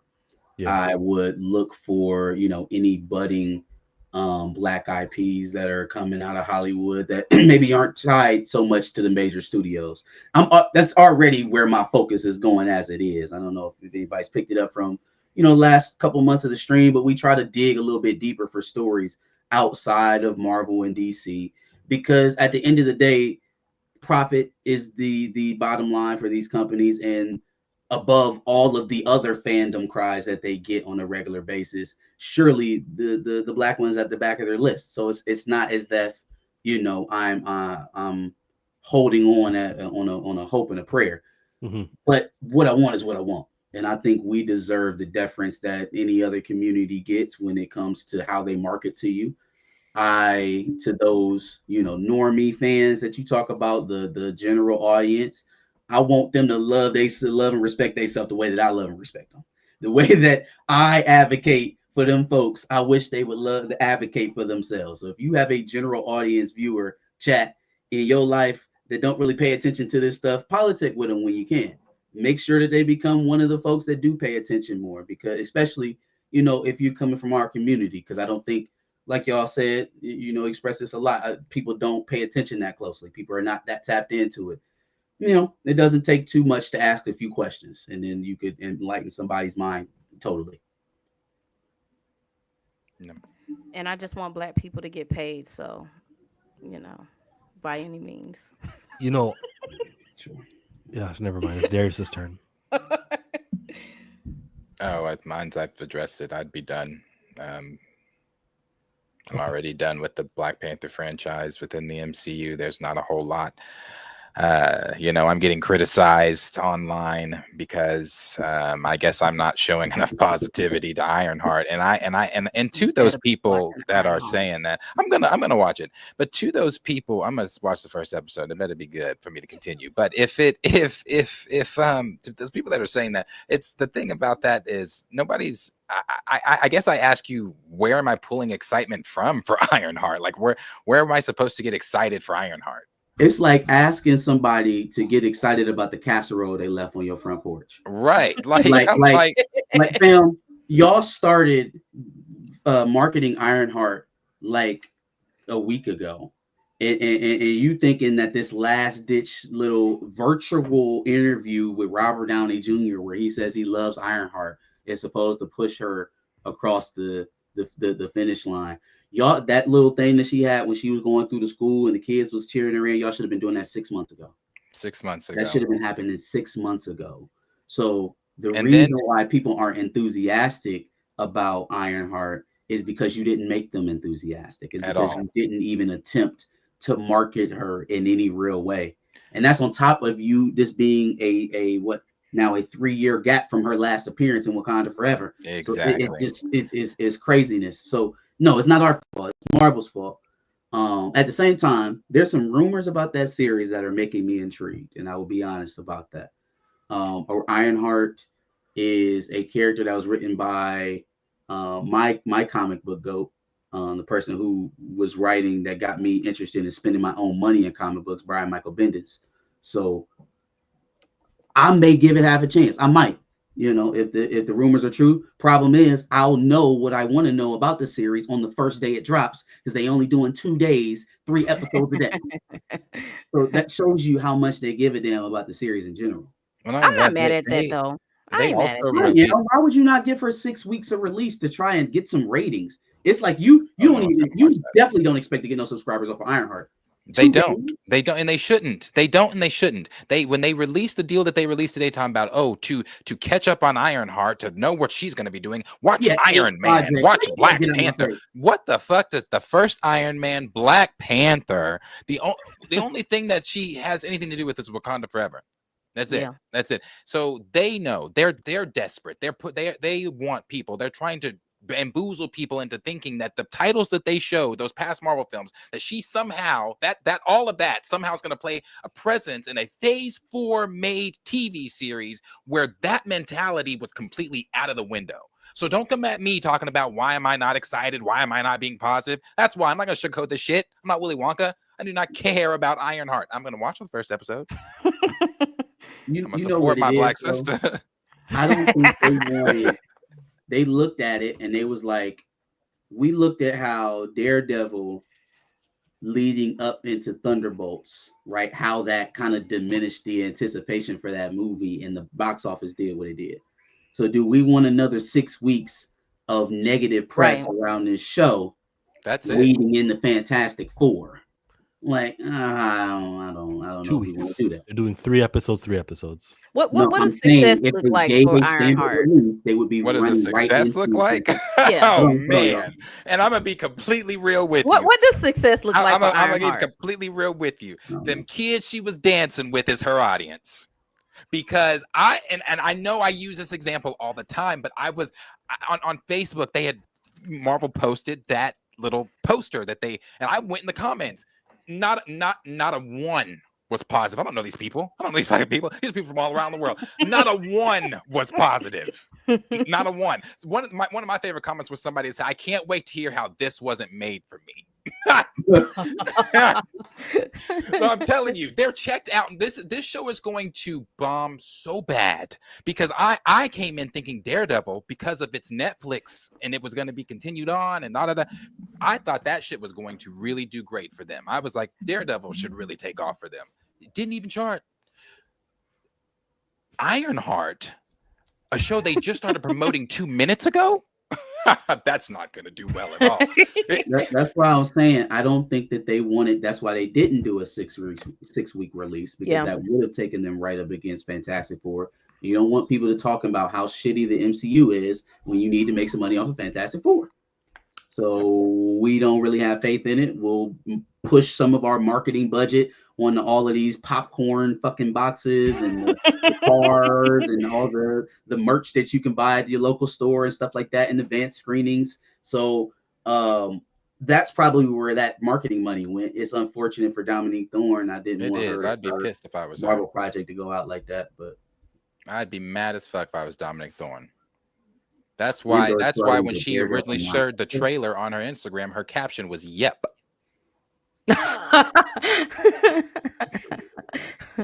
So yeah, I'm just like, yeah. I mean, if they don't put the money behind it, you want me to market the film, huh? Right. Yeah, okay, got it.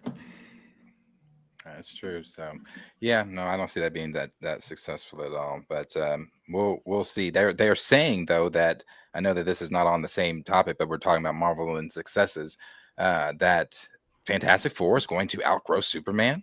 Yeah, so let's switch over to, because we can probably handle that in the James Gunn of it all, because that's part of it is the Superman stuff. But I don't. Both of those projections got walked back. You notice when we were talking last week about what their first weeks were going to be, Superman was up around 177. That thing that came all the way down to 100 million to 125. They shorted 50 million. I told you that it was because of all of those advanced screening tickets that they had off of that Prime Premiere thing. But I never thought that this thing was going to sniff $200 million in its opening weekend. Dang. Now, Fantastic Four, the interesting thing about them is Fantastic Four doesn't have anything behind it for the rest of the summer. There isn't another major box office to come out after Fantastic Four. So that one has the best potential to leg out. Does it leg out though? It's a possibility that both of them films fail, y'all, like financially. Now, one of them could have better word of mouth, than the other, but it's possible that both of those films could fail. Did you answer what is failure for Ironheart or what is success for Ironheart? What did you say? No. Success for Ironheart would be if it charts. Yep. That's okay. I don't feel like charting is important. Like 900 million minutes watched or 700 million minutes watched. Like what number? You don't think that charting is important? They need. I mean, what does it say on the chart? They need because it depends what else is happening. I think you have to look at Andor season 1 and Andor season 2. It didn't chart the first season, and then look at what the season 2 did. I think charting definitely matters. I think, maybe you misunderstand me. Where it ranks on the chart as number 1, 2, 3, 4, 5, all the way to 10, is like not, because it depends what season you're uploading your show at. That's that number, like being on the chart, kind of, you could be number 10 and have 400 million minutes watched. You could not even be charting on the top 10, but you got 800 million minutes watched. It's just like you're in good competition. So I just wouldn't value charting too much. I was looking more for like, the money, because that's what we would do for a box office. We would say, what was the box office? And we wouldn't say, was it the 2025's best movie of the year? Or no, we would always talk about what the box office result was. We can't do that with a TV show. Money. Yeah, they don't make money. They can't post a box office success. They post how many people watched it or how much subscribership grew from the result of the show being on. So that's why Nielsen matters, because the shows on Nielsen in that top 10 usually attribute to some sort of subscriber growth, because it's the most watched thing on the internet. People are signing up to watch things on the internet. I think I'm losing you guys with my point. No, I get what you're saying, Chill. You're saying if it's number 10 and it only has 400 minutes watched. Yeah. So here, yes, this does say 1, 2, 3, 4, and 5 and 6, and we want Andor to be number 1 and all that good stuff. But this number, where it says that there's 931 million minutes watched, is what I would focus on, because like it just depends what else is happening during Ironheart. Like 671. Sometimes that's good enough to be number 10. Sometimes it's not even good enough to chart on, to appear on the top 10 chart. That's what I mean. And if it does, to that end, if it does appear on that chart, whatever studio is making that will count that as a success. You, as a person who digs through the numbers, understands the nuance between the one at the top and the one at number 10. Just like y'all were trying to get across to me, the general audience is not digesting it that way. They just hear Right. that it ranks top 10 in Nelson, and they're like, oh, maybe that's a show I should watch. So just getting their name in there and being able to say that they were on that list is something to market about the show. Yeah. The studio cares more about how they appear than what it Then accomplished. tangible numbers, yes, 1000%. Okay, I Yeah. don't think that. I think that they care more about the numbers. I think. I don't. It depends. Not It's unless the very numbers is making nuanced. money. Yeah, well, that's what Yeah. it is. It does generate money. It justifies the $8 subscription or however much. Nobody's making money on streaming though. If you can get your show on that list, that does more for you because nobody's really turning a profit other than Netflix. They're the only ones turning a profit at this thing right now. And and this whole thing would be fantastic if we were talking about a show that's going to make that list. But unfortunately, again, sorry, I don't see it in this. I don't in this Marvel era. I don't see it at all. It's unfortunate too because it's like everything that I've heard. It sounds like It the show is seemed going to be interesting. solid. It's just nothing to set up afterwards. Nothing to kind of to bring it all together because Marvel has just said we don't care about the TV shows. So it's just I don't know what Marvel is going to do with TV shows moving forward. It's just crazy. I don't know. They've been not caring about the TV shows too. Word on the street is Kevin Feige never cared about them.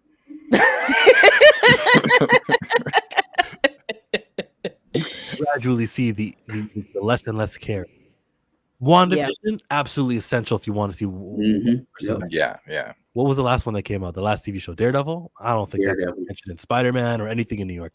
I think they were hyped for Daredevil. It just Marvel. That is the canary in the coal mine is the fact that they put so much time, money, and energy into Daredevil, and it fell that flat. Now, if you extrapolate that out to their film efforts, that is a scary prospect. That's scary because that means, well, we put $250-300 million in Daredevil in the 10 episodes of Daredevil, and that's the result we got. How does that extrapolate out when we put $500 million into a project like Doomsday and it doesn't do anything? Like that's a scary prospect. Scary prospect. I knew Daredevil wasn't gonna do it because you can't compare a show on Netflix to Disney Plus. You just can't. And they did exactly what the Sweaties wanted. They gave y'all blood, drama. It's a straight white male. It's a mostly. They gave y'all what y'all wanted, but that is one thing that did not filter out to the general audience. The general audience was just like, eh. See, man, I was at a time though. And I know I'm still invested in some things, but I know there was a time where when you were talking about pulling in other people to make them like us, to make them see things like we see it and blah, blah, blah, blah, blah. I was having watch parties I was eager to find people that didn't know anything about Marvel, but I know about Marvel Studio, and like I was eager to have them come sit down and let's go on this Marvel journey together and let's watch all these movies and I can tell you how everything is all that kind of stuff. I am not even at that place I'm not at that place. I haven't been at that place in a long time, and it's like I didn't finish Daredevil. I checked out the last episode I saw. He killed Muse, and I think it wasn't that I disliked that episode or anything. It was just that it's a completely different era with Marvel. We are in a completely different time where you had so many different people so eager week to week to watch these episodes on Disney Plus, or so eager to talk about the films at work. I don't even like people what's the water cooler talk now at a damn sure ain't Marvel Studios. It's not, oh, did you see Thunderbolts? That's not being talked about by the normal people. Normal people are talking about Black Snape in some of those fringe conversations. Now it's becoming more mainstream. It's not happening. So I don't know. They just have. Do I think that the spectacle films like your Avengers that's coming and things like that are going to do great. Possibly. I still think that with everything they've got going with Robert Downey Jr. coming back, and I still think that they got something going with that as far as the general audiences being interested. I'm shocked as hell on the Fantastic Four news. But I'll say this too. I looked at my tickets today for Superman. They are filling up at the 7:00 showing that Thursday night. I looked at Fantastic Fours for Thursday. Not so much. So I was and I looked at it as soon as I saw. Out longer too. They've been That's out true too. Longer than Fantastic Fours. Also, after you check, I think Fantastic Four came before Superman. Not remember because Superman did the Prime thing. The ones that no, Tina is right. I've been got my Fantastic Four tickets. Superman, they did drop before Superman, I think. And then they did the Prime thing. I'm 1000% sure. Because I was like, why is the Fantastic Four tickets coming before Superman? I was lost. Okay. I thought it because when the story about the Amazon thing dropped, I didn't think that Fantastic Four was out yet, but maybe I was mistaken. Yeah, it came out first. Yep. Yeah, I think the fact that they're the first week projections have kind of clawed back for everybody is, to be expected. I've seen somebody talking about Jurassic Park and they're not getting the positive buzz. That's because they were behind the pace of what was positively going on about Superman and Fantastic Four. Oh man, they may make 150 million, they may make 200 million opening weekend. Now we talking about 125 million. It all seems about even, for that first week. So it's going to be a fight for word of mouth. Yeah, for sure. It'll be interesting to see in July. Before we get to James, let's jump on those soups. Clap along if you feel like a room without a roof. Puma Lee for $5. You ready for Meg 2.0 next week? I will actually see Meg 2.0. I don't know if I'll see it in the theaters, but I'll get my eyes on it. I seen Meg 1 in the theaters, and it was surprisingly good. It was surprisingly good. Okay. As long as they portray T'Challa the way Reginald Hudlin did as intelligent warrior king, hashtag recast T'Challa in the MCU. Give us our hero back. I do want a more T'Challa. I don't know if Damson got that I don't know if he got that in him. I'd rather all this. He's lacking a bit of grown man, Yeah. That's why I felt like Aldis was the better pitch. Yeah. But if we're doing a maturing into his kingdom type of era, I can see that. Puma wrote this an hour and a half ago. Sorry about that. Whatever we were talking about at the time, I guess I would say, I hope he means T'Challa, and he's not like, well, they do Toussaint. I just want, as long as they portray T'Challa the way Reginald Hudlin did as intelligent, I'll accept Toussaint. That's what I think. I think he doesn't mean it the way Tina means it, the wrong way, the T'Challa accepting way. You would still pay to see Black Panther 3. To denigrate the franchise and do long-term damage, you would fund it. Because what was your reason? Because everyone in the movie's black. Oh yes, for sure. Yeah. 1000%. Yeah.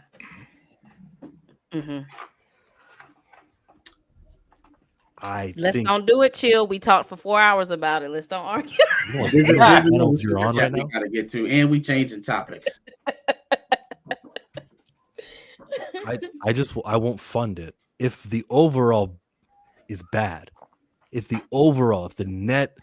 outcome is that the greatest black character doesn't appear and we can prove they can be successful by killing T'Challa and not using him anymore, then what you're funding, no matter what the good is, which is a lot of black people are getting jobs, the community, the overall, like I keep saying overall, I want to say the millions and people who are going to be affected by this movie franchise, since those people I value way more, and the effects they inspire, the little inspirational stories here and there, the domino effects of T'Challa. Because of that, that's what I'm weighing up against the paychecks that these guys are going to be making. I think these guys can make those paychecks too, while providing the inspirational, great black character that is T'Challa, that and all the good that comes with it. Very mature of you, just nodding. Yeah, got you. Thank you. Because we've done it before. I'm not going to say anything. I told Marcus. Yeah. I didn't mean to cut you off. I thought you were at the end of Nah, your you good. Thank you. Dre Mac Show. Thanks for holding it down. I'll be back tomorrow for #Recast T'Challa. Under the weather. Get well, brother. Feel better, Dre. You child trafficker sympathizer. What? To child tracker? Nah. Me and Dre was arguing because I said that Red Guardian was a child trafficker on Father's Day. He was, and he is. And they got Stockholm syndrome, right? Like Yep. Natasha and Yelena definitely have Stockholm syndrome. Like homie shot them up with some sort of toxin so they'd pass out, and then put them in a cargo container, took them off. Like he's a whole child trafficker, and they call him daddy. Dre was He still raised those girls. It don't matter. It don't matter. It don't matter. R. Kelly raised his victims too. It don't matter. It don't matter. Dre Thompson, he's not a child trafficker. He was being controlled too. I said, call Red Guardian Ghislaine Maxwell. That's what he is. He was helping it. Yeah. He was over there like, man, I can't wait to get back to my normal job, man. Get me out of here. Oh man, I'm a trip on Dre for the longest with that. We was arguing about that on Twitter on Father's Day. I said, screw Red Guardian, child trafficker. They have Stockholm syndrome like Cassie. Yeah. Mm-hmm. Off topic, not this related. Obviously, this was a minute ago now. The Thunder sold Game 6. So they will be taking it back here for Game 7 on Sunday. Yeah, James Johnson was on the court. Gotta watch it. Gotta watch it. No, yeah, definitely. Now, here's the thing. I hope there was some speculation amongst citygoers that they might throw the game so they can come home and win it. Way too risky. You don't. Isn't that stupid? Isn't that the stupidest shit? Stupid, because they was all gonna be at the airport waiting for you. You could have had your celebration there. There's no way that they actually did that. Like, you don't take that chance. If you could, I don't think so. I don't think so. I think that's just stupid. It's people just talking. Yeah. But they put out a report today talking about, please don't come to Will Rogers Airport. Don't you bring that? Don't come back here. Don't you come back here. They're gonna shut the airport. When Toronto won, they won it in Oklahoma or Oakland, and then they went straight to Las Vegas. They didn't even return back home. They just party there. Oh, see, that's not fun. I would want to party with them. We won this together. The crowd is a part of that team. But this parade, the parade they're going to have if they win Sunday, because I was expecting that parade to be this weekend or some shit. But if they win Sunday, that is going to be that's going to be crazy downtown. That's going to be crazy. So I do hope they win it, because I'm trying to go be nosy. I'm trying to go see what's going on downtown from a safe distance, because motherfuckers in cars and big crowds is crazy lately. But definitely want to go. So hopefully they do win it Sunday. Did Halliburton hit a crazy game? It was not a close game. It wasn't. It was 108-91. Well, it's kind of like you guys ever saw me smiling or reacting on the side to something you think I thought you said. I wasn't. I was looking at the game. Yeah, that's sad. It's sad that they lost that. Oklahoma fans, anytime like OU loses or something like that, boy, they flip. So I can only imagine. I can't wait to go on Facebook. I can only imagine what they are saying. They flip when OU loses. When OU loses, you would think like. Well, you better be ready to see the city burn on September 12th, baby. When Big Blue come on down to Norman, you feel me? We coming down there to tear shit up, Norman. You hear that, Norman? Because he's not talking to me, because I'm not an OU fan either. And we ain't playing around with you. We touting the best freshman in the country, and we slinging the rock all over the Sooners. So get ready. Sure. Get them. Knock them dead. Mm-hmm. Week 2, baby.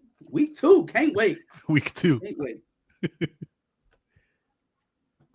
And I don't know anything about that. I just know that from everybody's outside perspective, they have no business even being in this division. In the SEC. Yeah. It's a whole other can of worms. You should join us for a House Divided one time, college football. You can provide the Sooners perspective.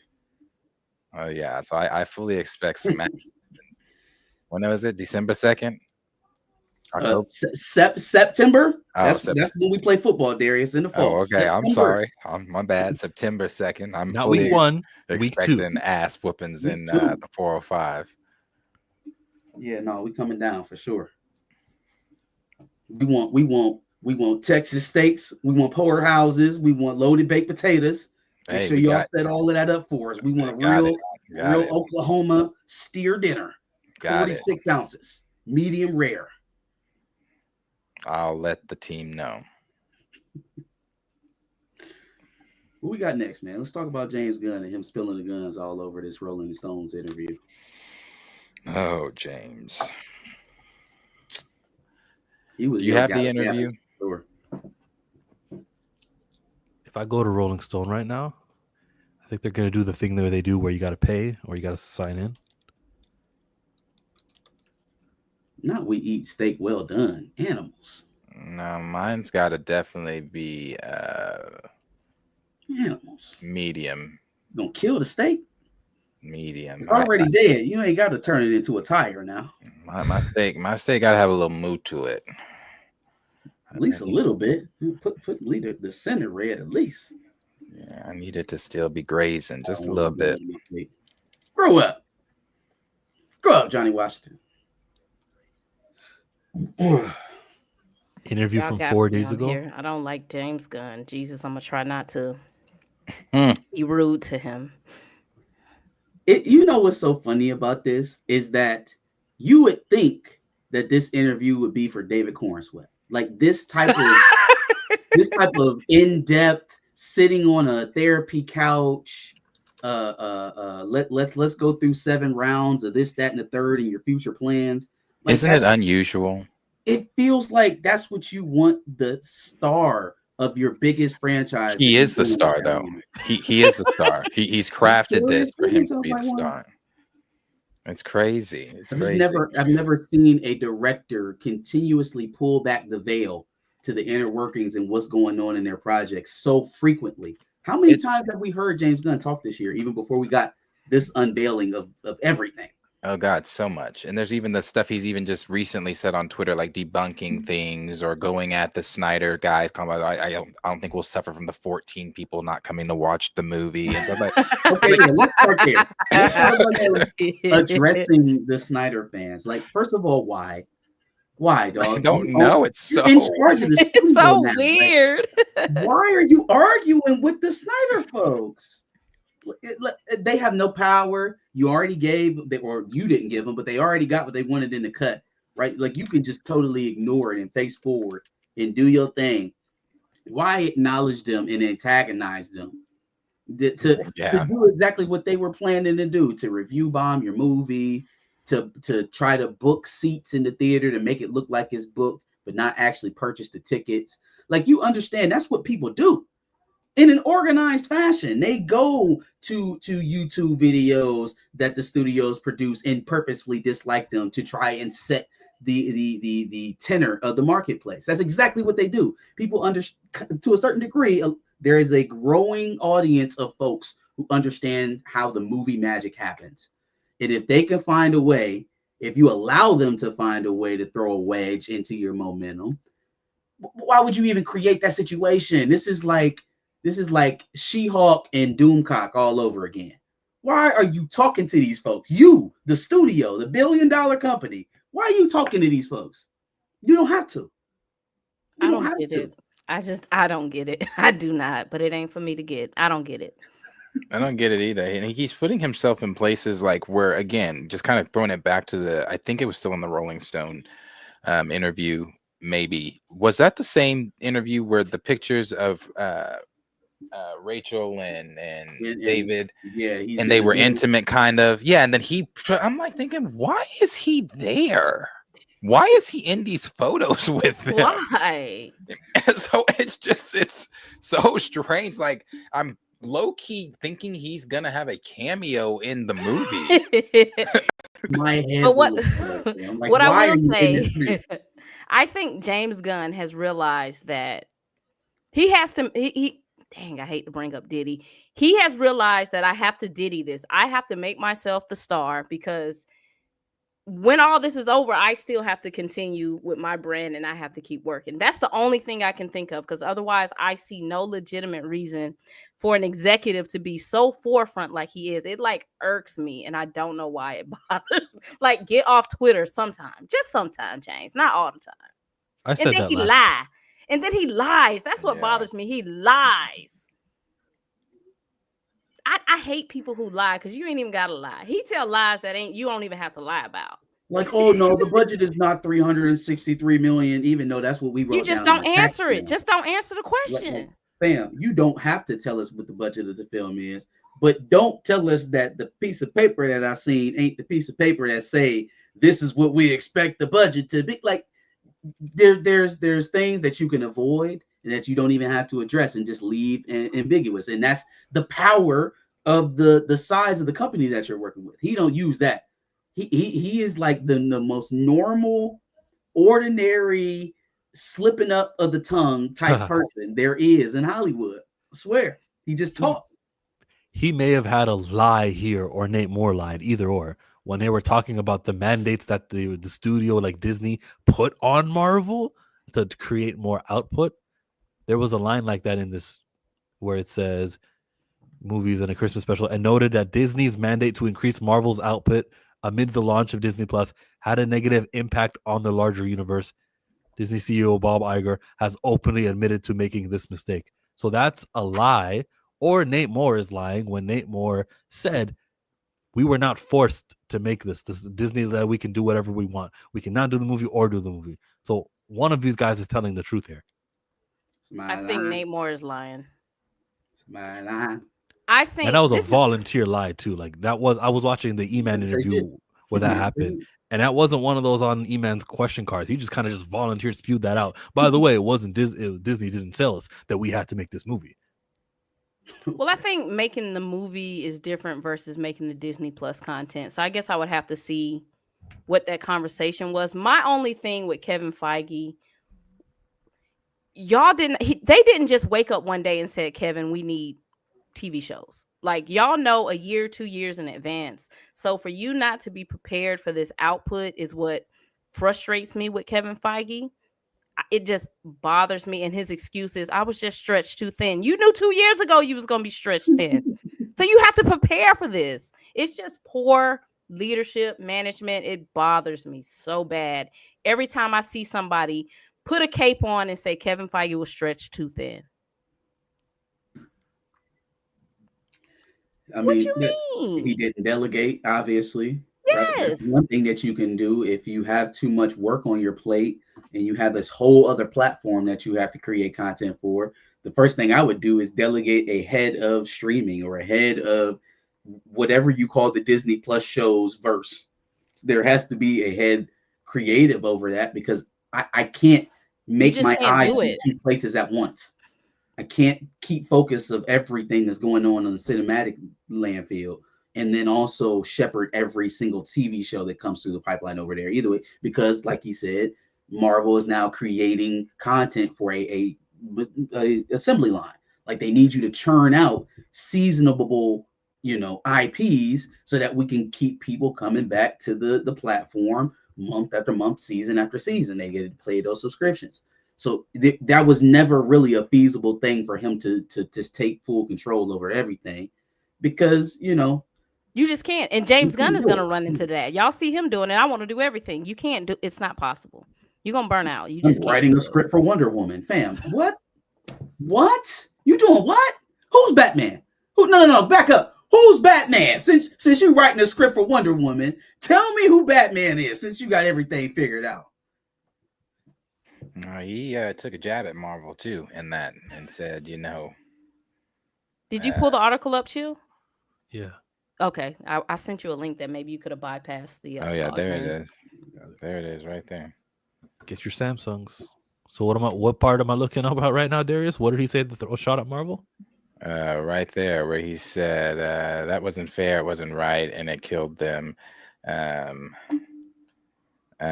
When he was talking about just how they don't at DC have a mandate to have a certain amount of movies and TV shows every year. Hopefully, on average, everything will be as high quality as possible. So that's where he was talking about how that wasn't right, the right move that they made, and how it killed them. But just a few weeks ago, wasn't he saying, well, let's all play fair together? And 6 months ago, they said they was releasing 7 pieces of content every year. Because I did a YouTube video about it. That is true. So that's what I'm saying. Like you. I didn't hear Variety's question. I just saw the quote of his answer. There's a way that what he said was perfectly normal, and it was addressing what was asked. And since I don't see the question, I have to give James Gunn that out. But that's not what he said 6 months ago. He came out and said, we're doing 7 pieces of content. And I said then, no, you're not. Y'all don't have a mandate at Warner Brothers because Warner Brothers ain't going to let you do it. They're going to say, heck no, we not going to, no. That's crazy. We ain't got money like that. Well, look, we ain't got Marvel money. We ain't stopping at McDonald's. Until Superman comes July 11 and just wipes the floor with Jurassic World and Fantastic Four and just makes so much money that they will have the money. They'll go, whoa, Golden Goose. You want to make Clayface? Sure. Waller? Yeah, got it. I think Clayface will actually work. If the budget for Clayface is $40-50 million, you can rock with that. Superman should never be $300 million. That's crazy. I wouldn't have made it 300 million. I would have been creative with my 160 million for my first outing, right? I would have done that, tried it, see what happens, and then boom. We knew they canceled Waller when Viola Davis was asking Marvel for a role. Exactly. Look, y'all, these people be telling you what's going on, child. I always wanted to be in the Marvel universe. You know, me and my daughter, we watched the movies like 5 times. Y'all hire my auntie. My auntie looking for a job. She is. That's really disappointing that she may not be Waller in this new universe. I thought she did it. She was great. I think she's going to be Waller. I just don't think there's going to be a Waller. Warner Brothers don't play. That's why I said they're not going to let him run on no long leash like he think they don't play them games over there. Superman isn't profitable or have crazy word of mouth to have general excitement for the universe through the roof, then that leash is getting real tight. All of this coming out talking about what you gonna green light and what you making, and we spending extra money on Superman because that's gonna make the rest of the projects happen. That shit's gone. All that leash is gone. When you talk about Superman 2, right? Y'all talking about Viola Davis a minute ago? Yeah, he said Superman 2 coming already. Yeah, he brought up Superman 2. Dang, where is that interview? Hold on, let me find that. He brought up Superman 2. Maybe he said Superman 2 TOO. Oh, I did remember him saying that. Yeah. Because he was like, "Well, it's not really a Superman 2, but it is." Yeah, James. He just be and then wait a minute. Then what he say the other day? He said the last thing he also said. This might have been also in the interview because he said a shit ton in that interview. But when he also said that his version of Superman is less powerful and can be beaten. James, why the fuck are you saying that before the film comes out? Just talking. Who wants that, dog? What are you talking about? Why are you saying that? I didn't know that. That I didn't know that. I didn't want to know that. Well, you know the lasers hurt his eyes, right? I did see his that. Laser beams, it's gonna have a scar around his eyes. Oh, is that what that is? Getting beat up and drugged back to the Fortress of Solitude by Crypto, and now he got red eyes. He needs dry eyes. He needs some Visine. Oh boy, he's saying a lot before the movie comes out. Oh boy, y'all remember when somebody? The good thing James Gunn can do is make goofy content. Infantile movies. Yeah. So I think this can work for the general audience who I just need to take my kids to watch something that's lighthearted. You know, I think Superman might edge out all the other two, Jurassic World and Fantastic Four. I don't think Fantastic Four is going to have rewatchability. I said the same thing about Thunderbolts. What have we seen that's like, yeah, I probably would want to watch that twice. Like they haven't shown me anything for Fantastic Four. That's Nothing. true. That's true. I don't think we know I've anything seen, about the conflict too much other than Galactus. We know Galactus gonna show up, and that's like and they we haven't know, said anything else. and we know that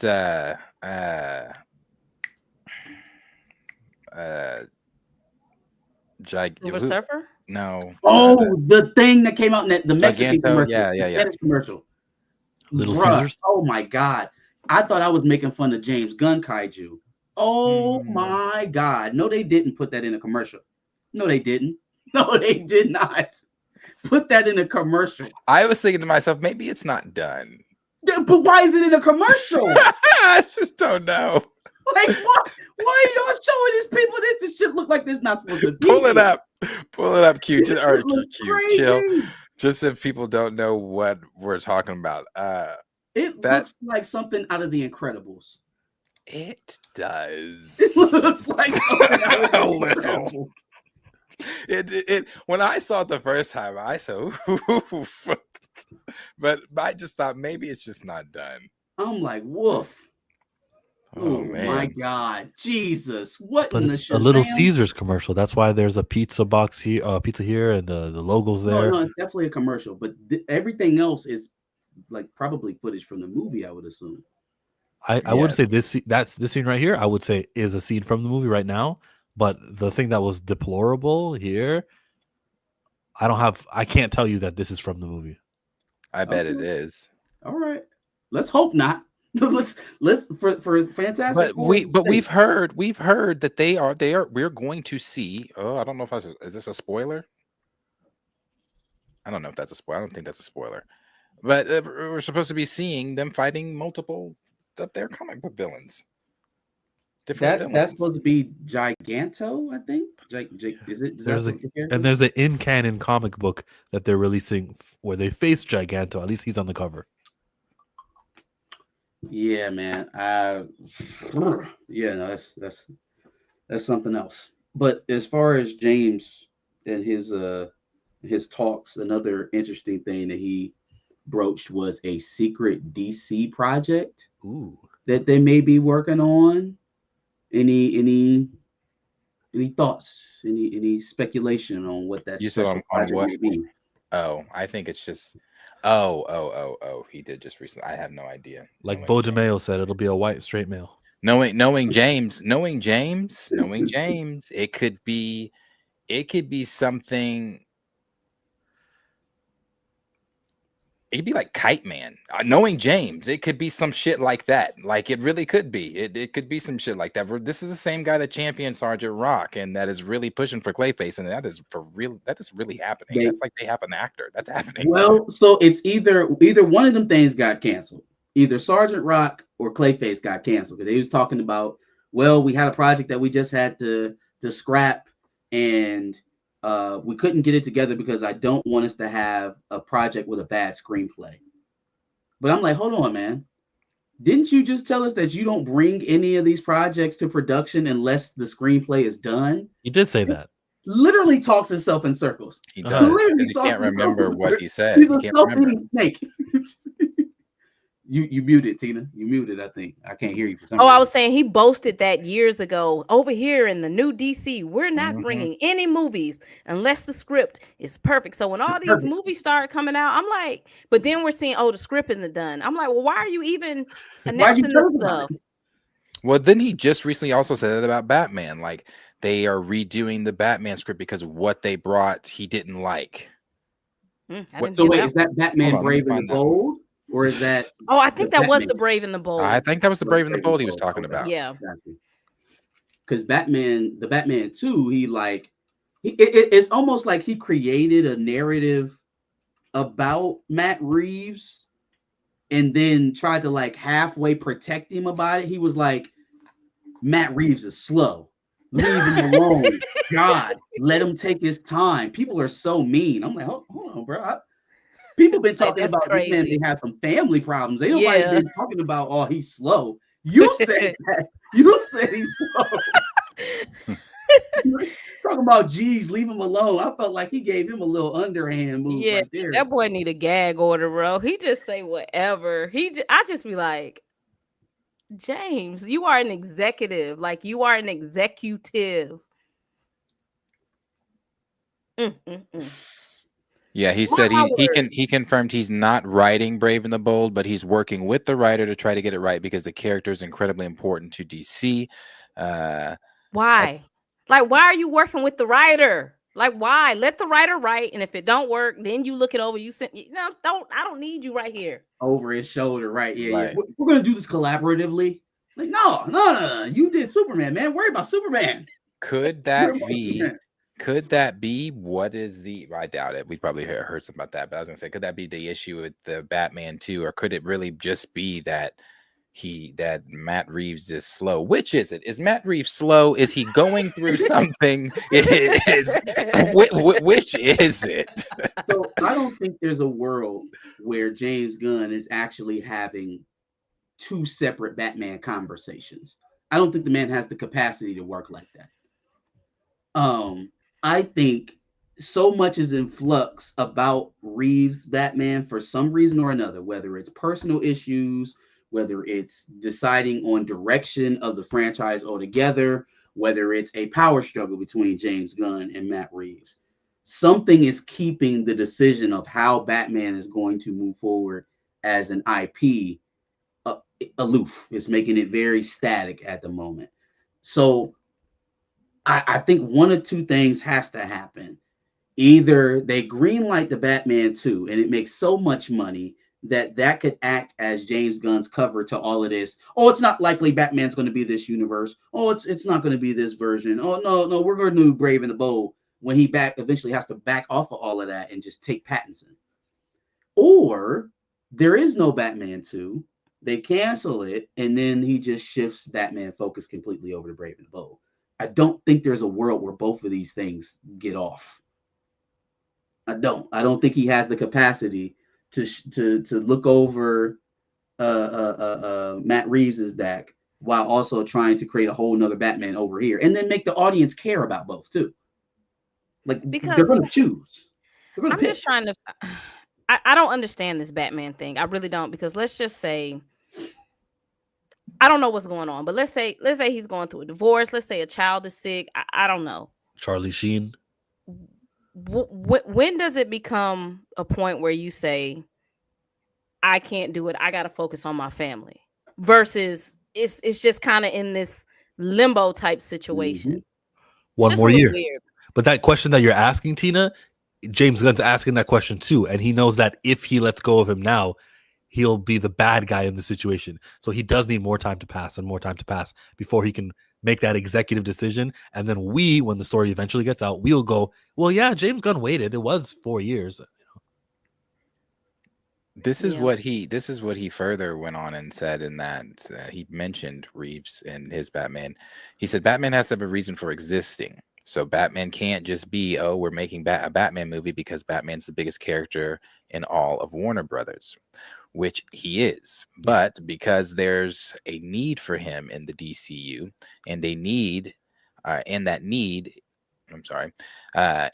that he's not exactly the same as Matt Reeves' Batman, but yet he's not a campy Batman. I'm not interested in that.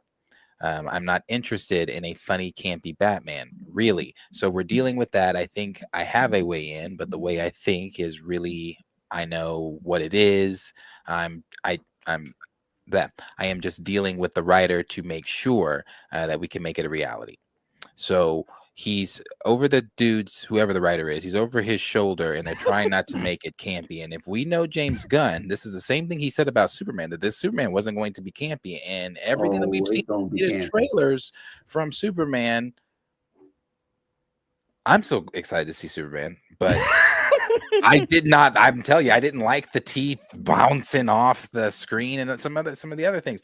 But and I did go watch, because I hadn't somebody on Twitter had suggested to watch, and I don't know how I missed this one. Maybe it was the animation style on the cover that just turned me off. But the Batman, what is it? Batman Superman HBO Max cartoon. I know somebody's seen it on here. If Grace still in the chat, I know he's seen it. where they're the outlaws or something like that. Where all like you have all the heroes against him. Lex Luthor's the president or whatever. In that, he does have a sense of humor that I liked in Kal-El. Now, in that, he had a sense of humor that I liked in Kal-El. That was not James Gunn's humor. This that we're getting in the Superman movie is James Gunn's humorous Kal-El. So whoever shared that, great share, because it was a fun watch, but I don't know that it was the greatest example because that's not the same humor. I think that a lot of optimistic Superman fans think that he won't go as far as the humor in Guardians. And I think a realistic read is that that's what he does. That is his filmmaking style. I think most of what you've seen from James Gunn has been in that same vein. So you shouldn't expect a tiger to change his stripes. You should expect a very campy Superman story. Now, if you can start from that point and work your way back to some sort of level expectation, maybe this movie will do something for you.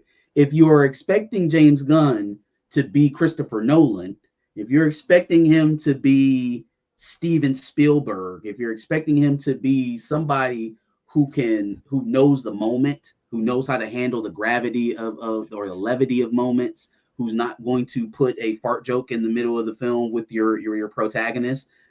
Okay. I'm just going in with the mindset it's going to be Guardian Superman, and I think I'll be okay. I think I'll be okay. I think I'll be fine. I blame y'all. All y'all who hyped James Gunn up and said Guardians is great, Guardians is good. Hey, y'all Guardians let was this great. Well, y'all let this mediocre. Guardians was great. No, Guardians was okay. He is good at taking. Guardians was He's good at but is it taking misfit Darius? characters. Is it good enough to give him a whole freaking Studio, franchise? yeah, Like studio, yeah. this is no different than what they're trying to do with the freaking X-Men director. Like Thunderbolts was good, but are we gonna really give him everything? Like I think he's gonna get Loveness. I think he's gonna be out of there. Most of the time with those big mashup films, they end up going through so many changes that the first director don't end up seeing it through anyway. So I don't have that much faith in the fact that Shire's actually going to get the X-Men movie made. Yeah, I don't think he's gonna get that job. I don't. I just that's crazy. No, it's the moment deal. It's just the moment. Did you see Bo go off about it? Yeah. Was he mad about it? Man. Oh boy, he got his Magnetos in a bunch. He is upset. Did he think he was in the running? I don't know, but yeah, there you go. Oh shit! Hold on, let me enlarge my screen here so I can read. Oh look, only at Marvel Studios with its Plantation Country Club vibe. Can you direct a decent film that doesn't break even the box office and land this gig? Oh, but fit a certain demographic in Hollywood and all just falls upwards. I'm talking to you, James Gunn. Zero interest in seeing what him and other mediocre fail upwards come up with this. At least we know we're going to get Iger's version of X-Men at the zero authentic exploration of the core themes of X-Men. Like, this is fucking pathetic choice. He's upset. He was mad. He mad. I like what he says here. I'm sorry I can't follow you anymore. It's one thing to hate your former employer, but to shit on another director it's not cool. By the way, Drake Schreier did a tremendous job with Thunderbolts. Timothy Alvarez. Bo says, sorry you feel that way. Look, I'm stoked for Fantastic Four. But you need diverse vision for X-Men, and Schreier should know this before accepting the job. And I know the insight on Thunderbolts and how much of that was Jake. So I want to disagree with this. You need a diverse vision for X-Men. Claremont was a straight white male. He said a diverse vision. He's saying Schreier doesn't have a diverse vision. Yeah. I think the bigger T was what he said at the end about Jake not being really the one. What'd he say? at the He end. knows how much of it was that wasn't really doing Thunderbolts. Listen, Bo is like that friend. I don't know about y'all. Bo is like that friend. Like, you go to the club, and before you go to the club, you be like, "Listen, don't crash out tonight. We just trying to have a safe time, please, please." And as soon as somebody step on the toe, it just blows up. Steve Austin. I'd be like, Bo, stop. Wow, I'm surprised by your guys' takes here. Bo had his chance. DeMeo, STFU, he's so annoying. I never fell for that like anti-Bo sentiment ever since egregious findings from the Hollywood Reporter on that Thursday night article. I was always like, oh, I guess he's got something on them. Like, I never thought of Bo DeMeo as this guy who is in the wrong or anything. I think that he was wronged. I think that he's going to win this or get it settled. I think he's got a kick-ass lawyer who's represented other people who've kicked Disney's ass.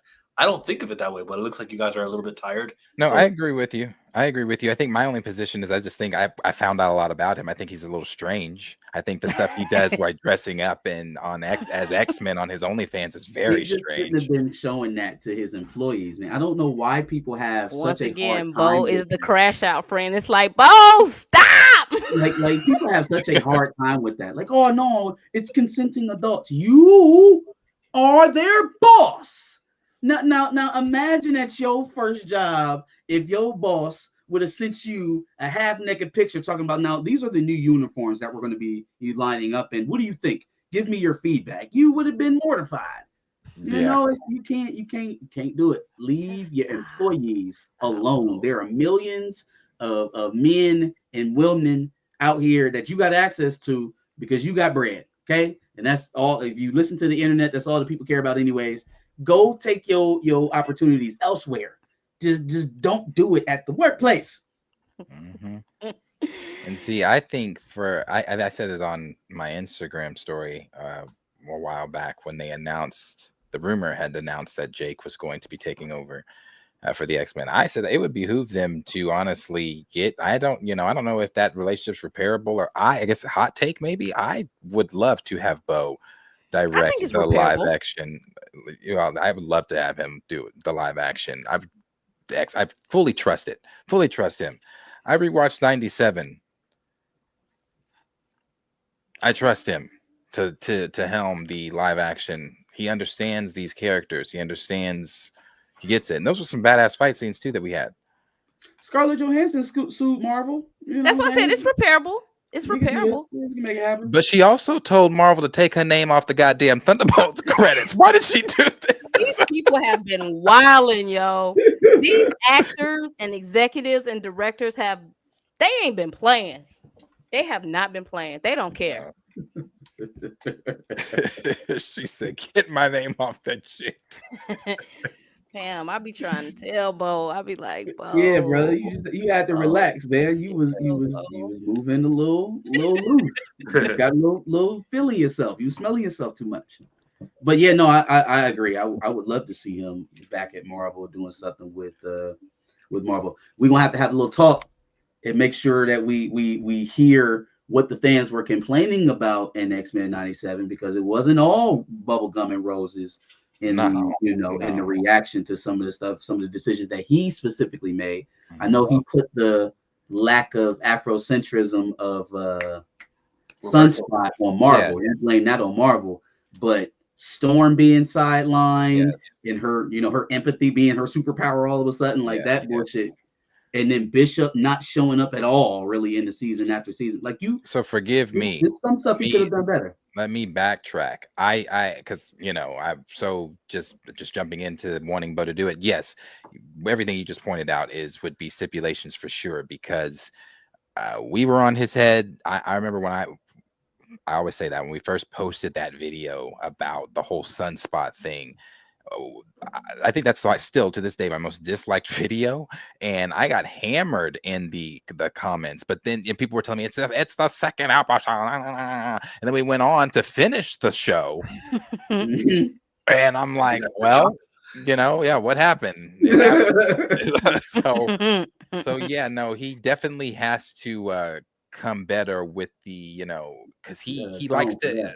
That's another thing about Bo. he likes to use that I'm black when it suits me. I'm black.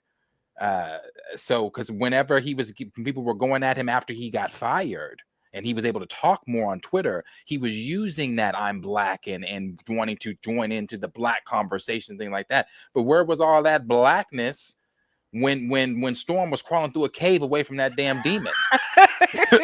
Shit. So, come on, man. I can't feel the winds. We ain't even need that. Lord, well, hey, I think it's repairable. I think he has a great attorney. We'll see. We shall see. You I wonder what on that. Where's all that blackness and how he was all gung ho with it afterwards, but he wasn't consciously trying to write. Now I could give him the excuse maybe he was trying, and everything would get like shot down. He would try to implement a thing here, a thing there, and they shot it down. I could give him that, but still, no. I'm more on Darius's team right now. People do find ways to weaponize their blackness when you got treated like you. All right, yeah. You start to feel it then a little bit more, and your world opens up a little bit more once you get affected by it. So yeah, Pam said I still want Bo to win. I want Bo to win too. Same. I do. I do like Bo. Fair to Bo. I just think he's weird. If we can be as fair as we possibly can be to him, we can say that maybe after all of the other stuff that he incurred during the production of X-Men 97, right, from sexual harassment allegedly to meeting vitriol against his gender because he dare put Scott Summers as the leader of the X-Men, like, oh, you're not on the team, you're not one of the good males, right? Like totally being ostracized as a male just because he dare position someone in the story, like completely arbitrary. So like maybe after all of that, he start working on eggshells and he start pulling punches, and maybe he's not as liberated in his storytelling after experiencing all of that. That's a tiny bit of an out I'll give him if we come correct on our next project. You know what I'm saying? If our next at bat shows that unencumbered, unheated, I can. This is what I can do. This is what I'll show you outside of those chains. Now, if we still gonna try to give it up the same way we was giving it up, just not with the unsavory characters around us, well then, it just seems like you checking in your blackness as like a coat. Mm-hmm. Mm-hmm. And if that next project is something he was hired for, all white characters, nothing representation wise, just a big franchise, what would you say? It was The Witcher or something. You can't blackify The Witcher. Yeah, I mean the choice in his next project, and then also how he chooses to represent. The one thing about Bo, I will say, will probably be constant about all his at-bats is that he's a self-inserter. So he'll always look to put himself in the project in some way, shape, or form. That'll be probably the most visible, part you'll be able to see in terms of what he's talking about representation-wise. So I think I think he was really fighting for Blade and the blackness in Blade. Yeah. I think he was. I think he stepped on too many toes. I'm never a conspiracy theorist. I'm not gonna say that. I ain't gonna say he didn't have fault with, maybe some of the things that happened, but hey, we shall see. Somebody said, how can you what did Stamina say? When it's being black convenient. People can use their blackness when they want.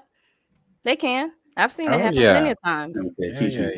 I remember Nicki Minaj was going through something at one time, and she was like, well, something about being a black woman. We was like, girl, we ain't never heard you. We ain't never heard you say something about being a black woman. It happens. I think Drake said the same thing. Like, I know some. Oprah does it. Sorry. Oprah does it? Oh, it's one of the queens. Can't stand that. Yeah, no, Oprah does it a lot. What Drake said, that's new. Oh, he said it. I think he was talking to Elliot Wilson, and he said it.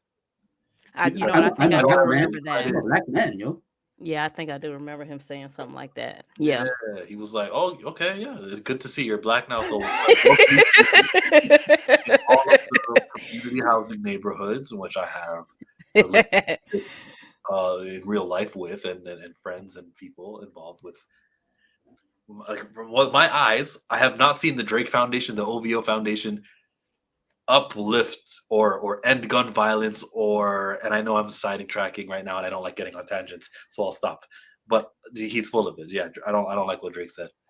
I don't like the weaponized black. I don't like what Al Sharpton is doing now with Cuomo. The Fed. The goddamn federale. Let me get in a boycott Israel while I'm here, though. So you want to read these super chats? That ain't our war. Money big, Uncle Phil, twin Glocks, feeling live. Niggas hate Uncle Tom, spin them off me, hair sell, get them off me, go to hell. It's a $10 super chat from Mikhail Nemo. He says, "You guys are surprised by Gunn's exposure? Tom Cruise is the center of his films. Russell Davies, showrunner of Doctor Who, is interviewed more than the stars. It's narcissism, probably clinical." Tom Cruise can be a narcissist. He's a goat. But everybody else, I agree with. Everybody else. Tom Cruise acts in most of his films. What films does he produce that he's trying to be ahead of it? Say that again. Oh, I was saying Tom Cruise is an actor, so I'm not aware of any films that he's produced or directed and still stepped in front. Maybe it's outside of my knowledge, but did he produce Top Gun Maverick? He was involved more than just starring, wasn't he? Didn't he help get that movie back on the ground? No. Yeah, but still, I'm still the actor, so I still have to. Sure. You know. Sure. I was trying to think of maybe Tyler Perry would be a comparison. Maybe Ryan Coogler, because Ryan Coogler's starting to be a little bit more forefront as a director, but he's still not as overbearing as James. He's so much more low key than James. Like he's not out making broad proclamations. He's not talking about other studios that he ain't working for currently. Like he's just talking about his thing and that's it. He's not talking about everybody.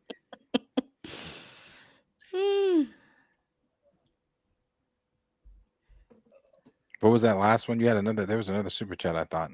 Pimp Raid, Hell Chat, and Panel. I don't know what that means. That's not how we do things here, She Dreads. We got to click on a super chat animation, okay? We're going to go low key. Getting paid is a forte, each and every day. True play away. I can't get her out of my mind. Damaj and I with the $2. He said, Pimp Raid. I guess you were just streaming, right? Thank you for this. Hail Chat and Panel. Where the hell was Tom Hiddleston doing? I send him a cease and desist if I was Peggy Carter. Don't you ever do that again? Everyone just forgot that clip existed. He did that. I don't know what he was going for.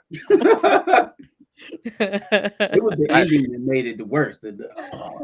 I know. I thought it was maybe a cutout of what's her name? His wife, Renslayer. No, not Renslayer. The other lady.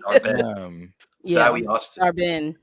Darben. Fucking Darben. I thought that maybe that was a cutout of Darben, but no. Out of control. What was the one from Dre? Oh, I think we did Dre's. Dre said, "Thanks for holding it down. We'll be back tomorrow for Recast of Child. He's under the weather." And he got a YouTube channel, The Dre Mac Show. Usually streams around 8:30 Eastern time. You know, Michael Nemo does not have a YouTube channel, but Damaj and I does have a YouTube channel. You can check him out also. All the recasters. Recast the child. I'm with y'all, man. I just don't want. Take this money. Take this money. Ain't no way you can take this from me. Fish and spaghetti. William Moloch. Thanks. He got 5 on it. That song, among the other songs, was asked, would you consider that to be one of the greatest or the weed song? Afro Man. Is that what you're talking about? Yeah. More so than I got 5 on it. I got 5 on it. That when that beat comes in, before they even say I got 5 on. I'm going with Gin and Juice. I'm a 90s baby. The other contenders Is Wiz Khalifa on this best of 18, 16? I always keep one roll. Wiz Khalifa. That was off Chicken and Orange Juice. Yes, sir. That was a great. Yeah, that the I early always those keep one roll. mixtape, man. Those mixtape days of Wiz, shit. Oh man, that's the only Wiz I can respect. He's got what's that other one? The Up. Then I go boy, you get give me more than that, Derek. Come on, you know that song. you're That's right. the beat. What's the song? Come on. Oh my God. I get high. Shout out to Styles P. Yeah.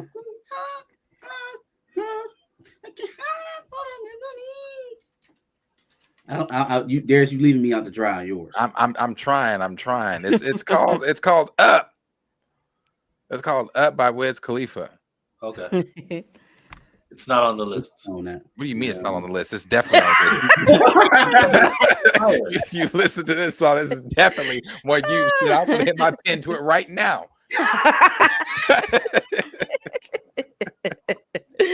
Oh Jesus. Hold on. Let me hear.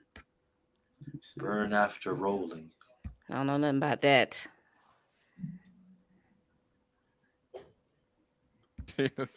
Cushion OJ is a classic. I don't know it. See, Johnny said Up is fire. Yes. Okay.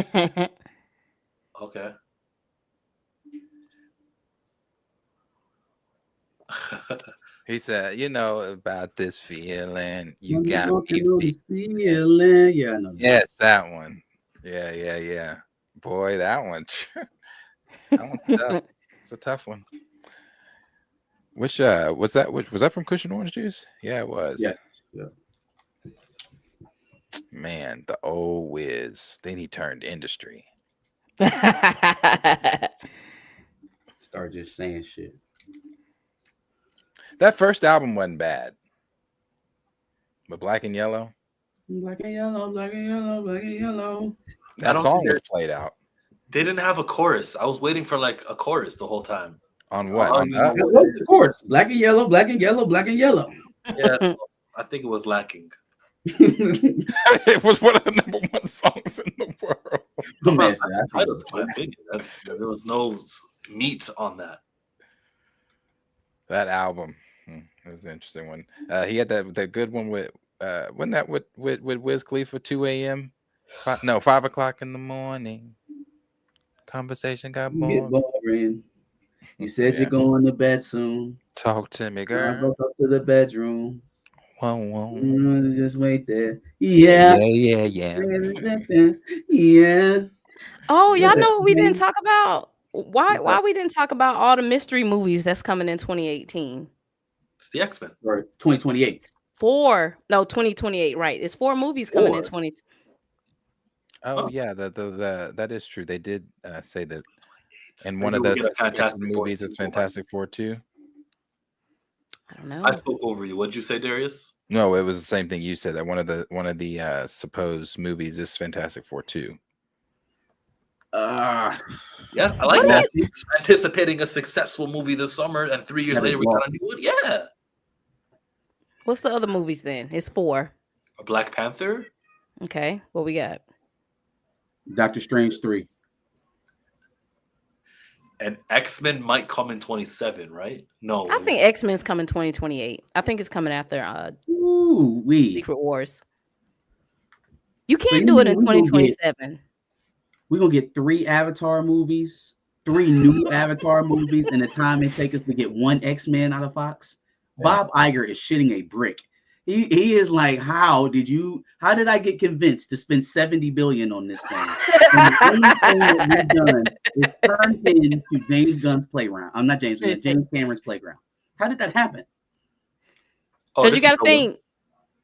This is a good one.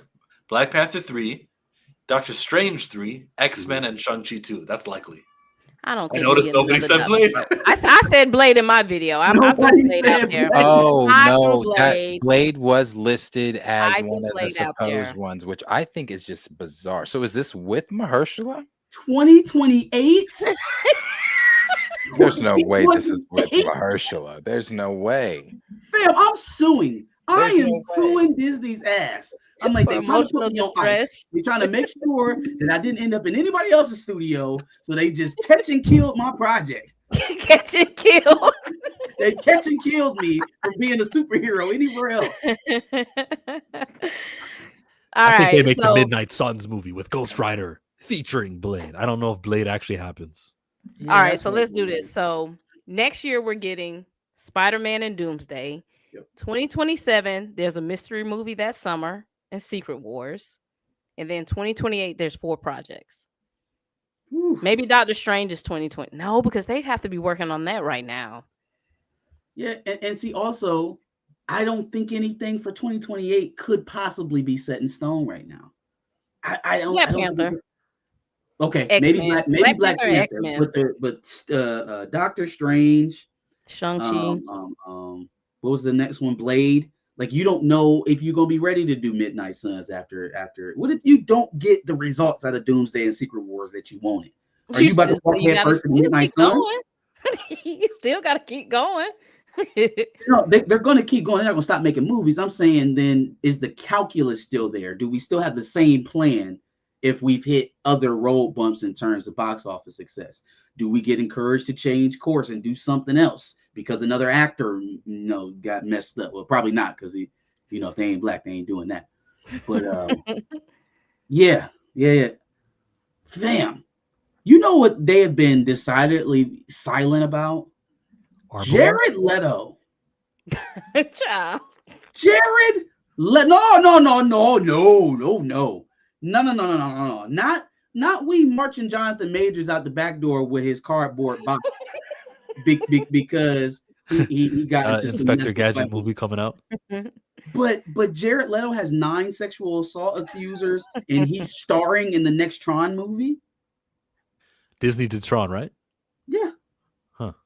Mia Goth too. Didn't Mia Goth just get picked up for is it Star Wars or something? Something with Disney? Because when I saw Narnia, it, I was like, isn't it? No. She's in Star Killer, Starfighter, the Sean Levy thing. Forgive me, it ain't no damn Narnia. She's in Sean Levy's Star Wars film. Yeah, because I remember seeing it. And I was like, oh, y'all letting Mia rock out. She got a case too.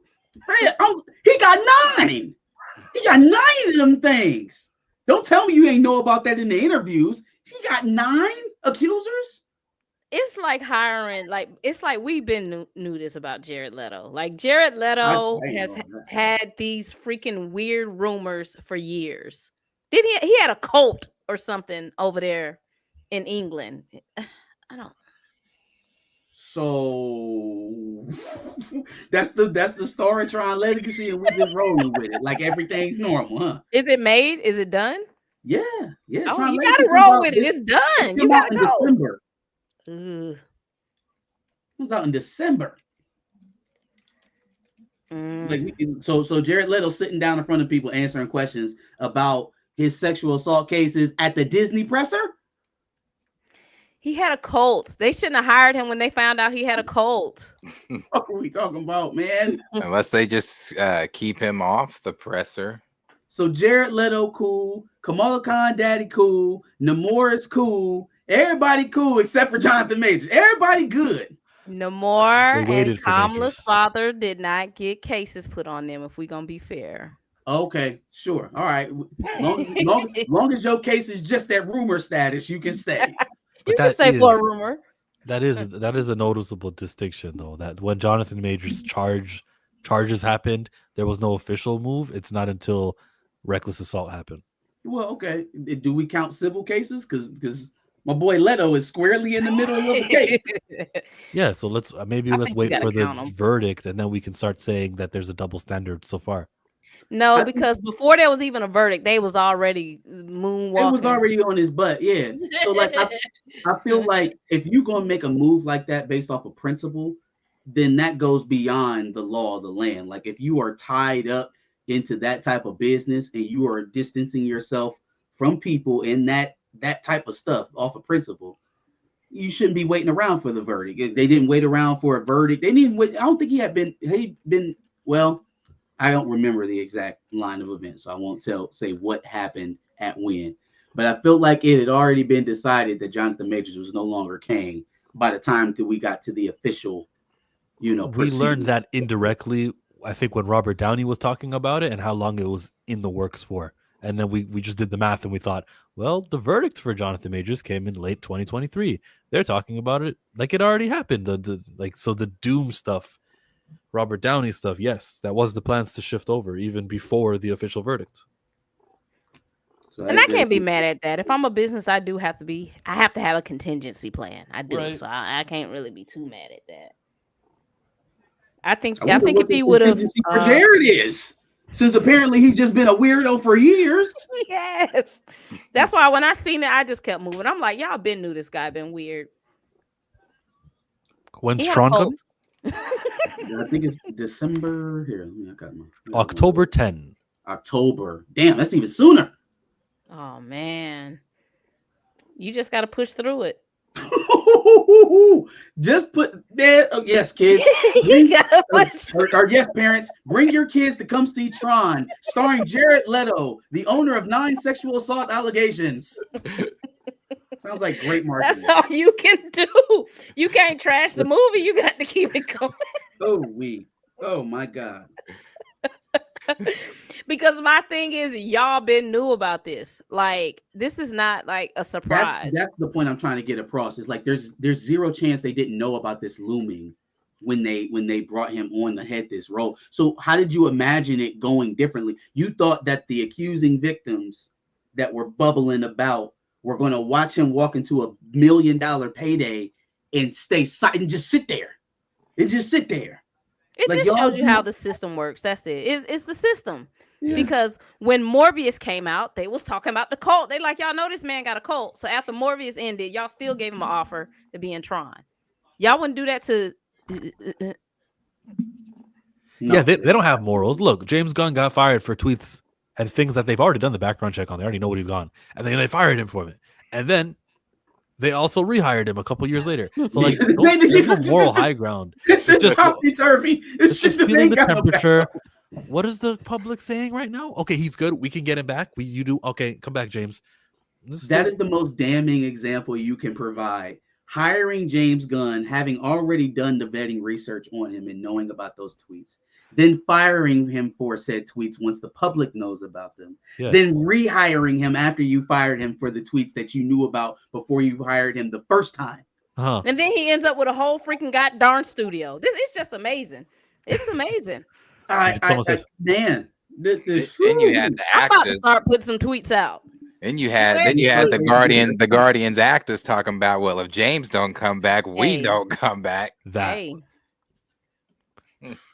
reminds me of Corey Kenshin and how he was like, I played a video game, but also Markiplier played it, and then YouTube said, okay, fine, we're not going to demonetize you, we're not going to copyright claim you, or whatever it was. You guys remember the story from Corey Kenshin, who now has a manga out and he's adapting that and he's gonna make it an anime.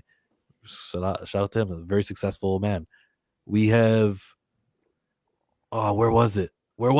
Tyler Perry got church black ladies on his side.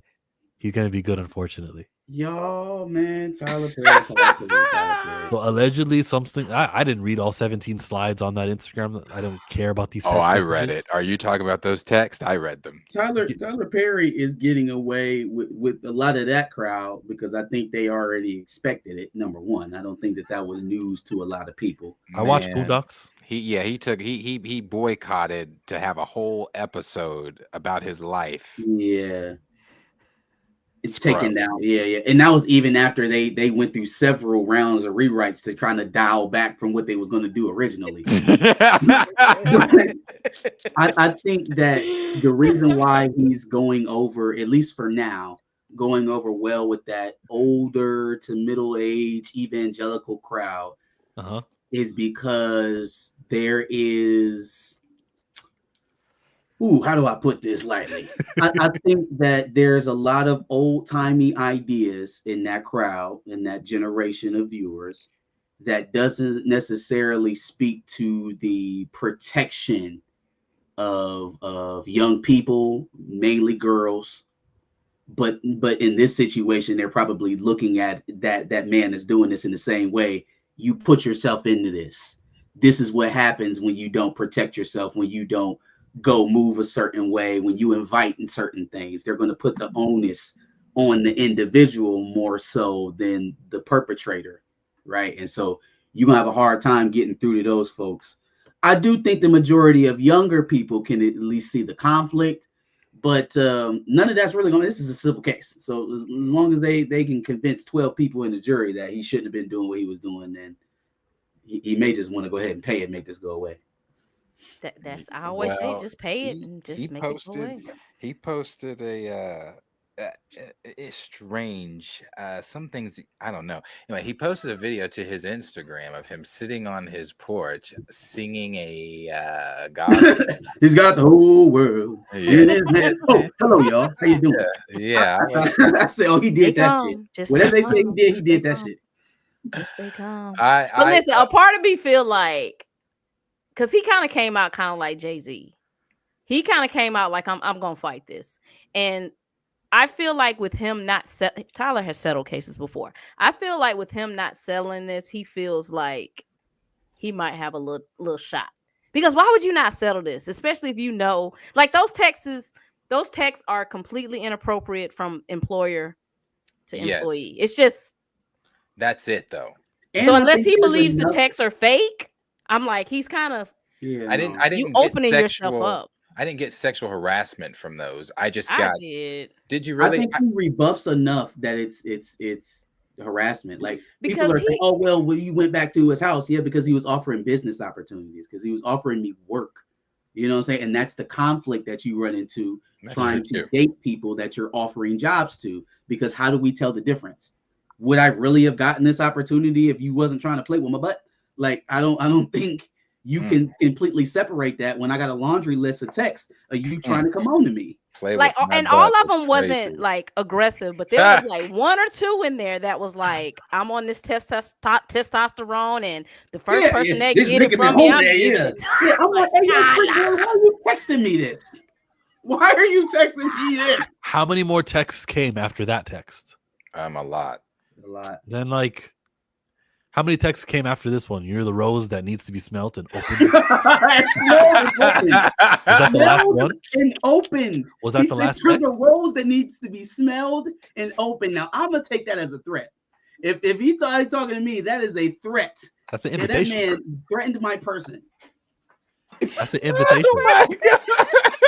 That the thing is though, if you're texting him and he's giving you that energy and you're still texting him. I can text my boss all I want because I am afraid for my job. The victim is not on trial. He's not on trial. The employer is on trial. Yeah, I didn't know what to say. I didn't know how to respond back, but I knew I didn't. Oh shit! I didn't see that shit. That's why I said, Darius, you could not have seen all of them texts. He started getting a little beside himself. Yeah. I'm crying. That is so funny. Oh my god. He said, "Oh shit." Whew, I'm sorry. I'm crying. That is funny. Because the dude said when Tyler first came on to him, he was like, I'm asexual. Like, I don't do those things. My drive is low. And so Tyler would send these little flirty things, and dude's like, I already told you I don't even do freaky stuff. See, like, why you and this why you should have stomped that shit out right then and there and told him, no, I am not attracted to you. Don't be leaving the door open. Oh, I'm asexual. That means I got a chance. Hey, but you know what I'm saying? That's what you told him. Maybe no. we saw how I'm asexual. You said, so there's a chance. I wish my boss would start texting me some kinky stuff, baby. It's gonna keep going for about 3 years too. Because when I get my lawsuit together, I mean, you are basically just giving your money away. Literally, you just giving it away. I got it. I got all of it. There was a situation. He grabbed him by the throat and looked him in the face and said, "See, look how excited you got." Like, hold on, man. Hold up, bro. I already told you I don't do freaky stuff. Why are you doing this? You mean this man showed up in your bed in the middle of the night and it continued after that? Oh, okay. And caressed his thigh. Damn. If he would have told you no then, he already got the smoking gun. You hopped in his bed unwarranted, unsolicited, and put yourself on him. That's enough right there to go and sue. Why would you just keep piling on the evidence? bust you 'Cause he open been like a doing rose and this. smell you was not on my bingo card. That's why this is not new. He's That is been doing this. crazy. You are a flower. That's that why needs I'm to like, be how did smelled. you let this one get out? So either he believes those text messages are fake, it's not what it is. Oh, he's definitely been doing this. Like I said, the Boondocks episode, man. I am going to You put all the way that back in on when I 2005. go lay back down. When I lay down tonight, when we're done, I'm putting that episode on because like you said, yeah, he probably did get mad. He probably tried to get out of it. Robert tried to get out of it. Robert tried to go home to Huey, and he said, "Damn it, Robert, on your knees." so you know. I don't know.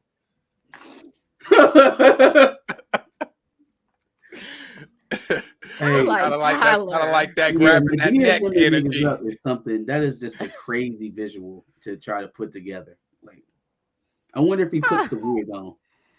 And you know what? Oh my God. You know what pissed me off more about that lawsuit? This is what really pissed me off. Y'all remember when that girl was trying to get a role in his play and she put up a billboard? And he put out that statement and was like, listen, I don't like when people do this. Like, it scares me. It puts my security. And the girl like, damn, I'm just trying to get a role. So you gave this woman flack, but you pointed this Caucasian mountain man serving drinks and gave him a role just because. Like Marcus said, he was trying to play with his booty. That's what you get. That's what you get. Mm-hmm. Because why you do that? Same reason he gave Robert that role. Look, they're gonna text him, talking about text me a video of yourself, pretend like you act, and say the dude text him he had on a cowboy outfit.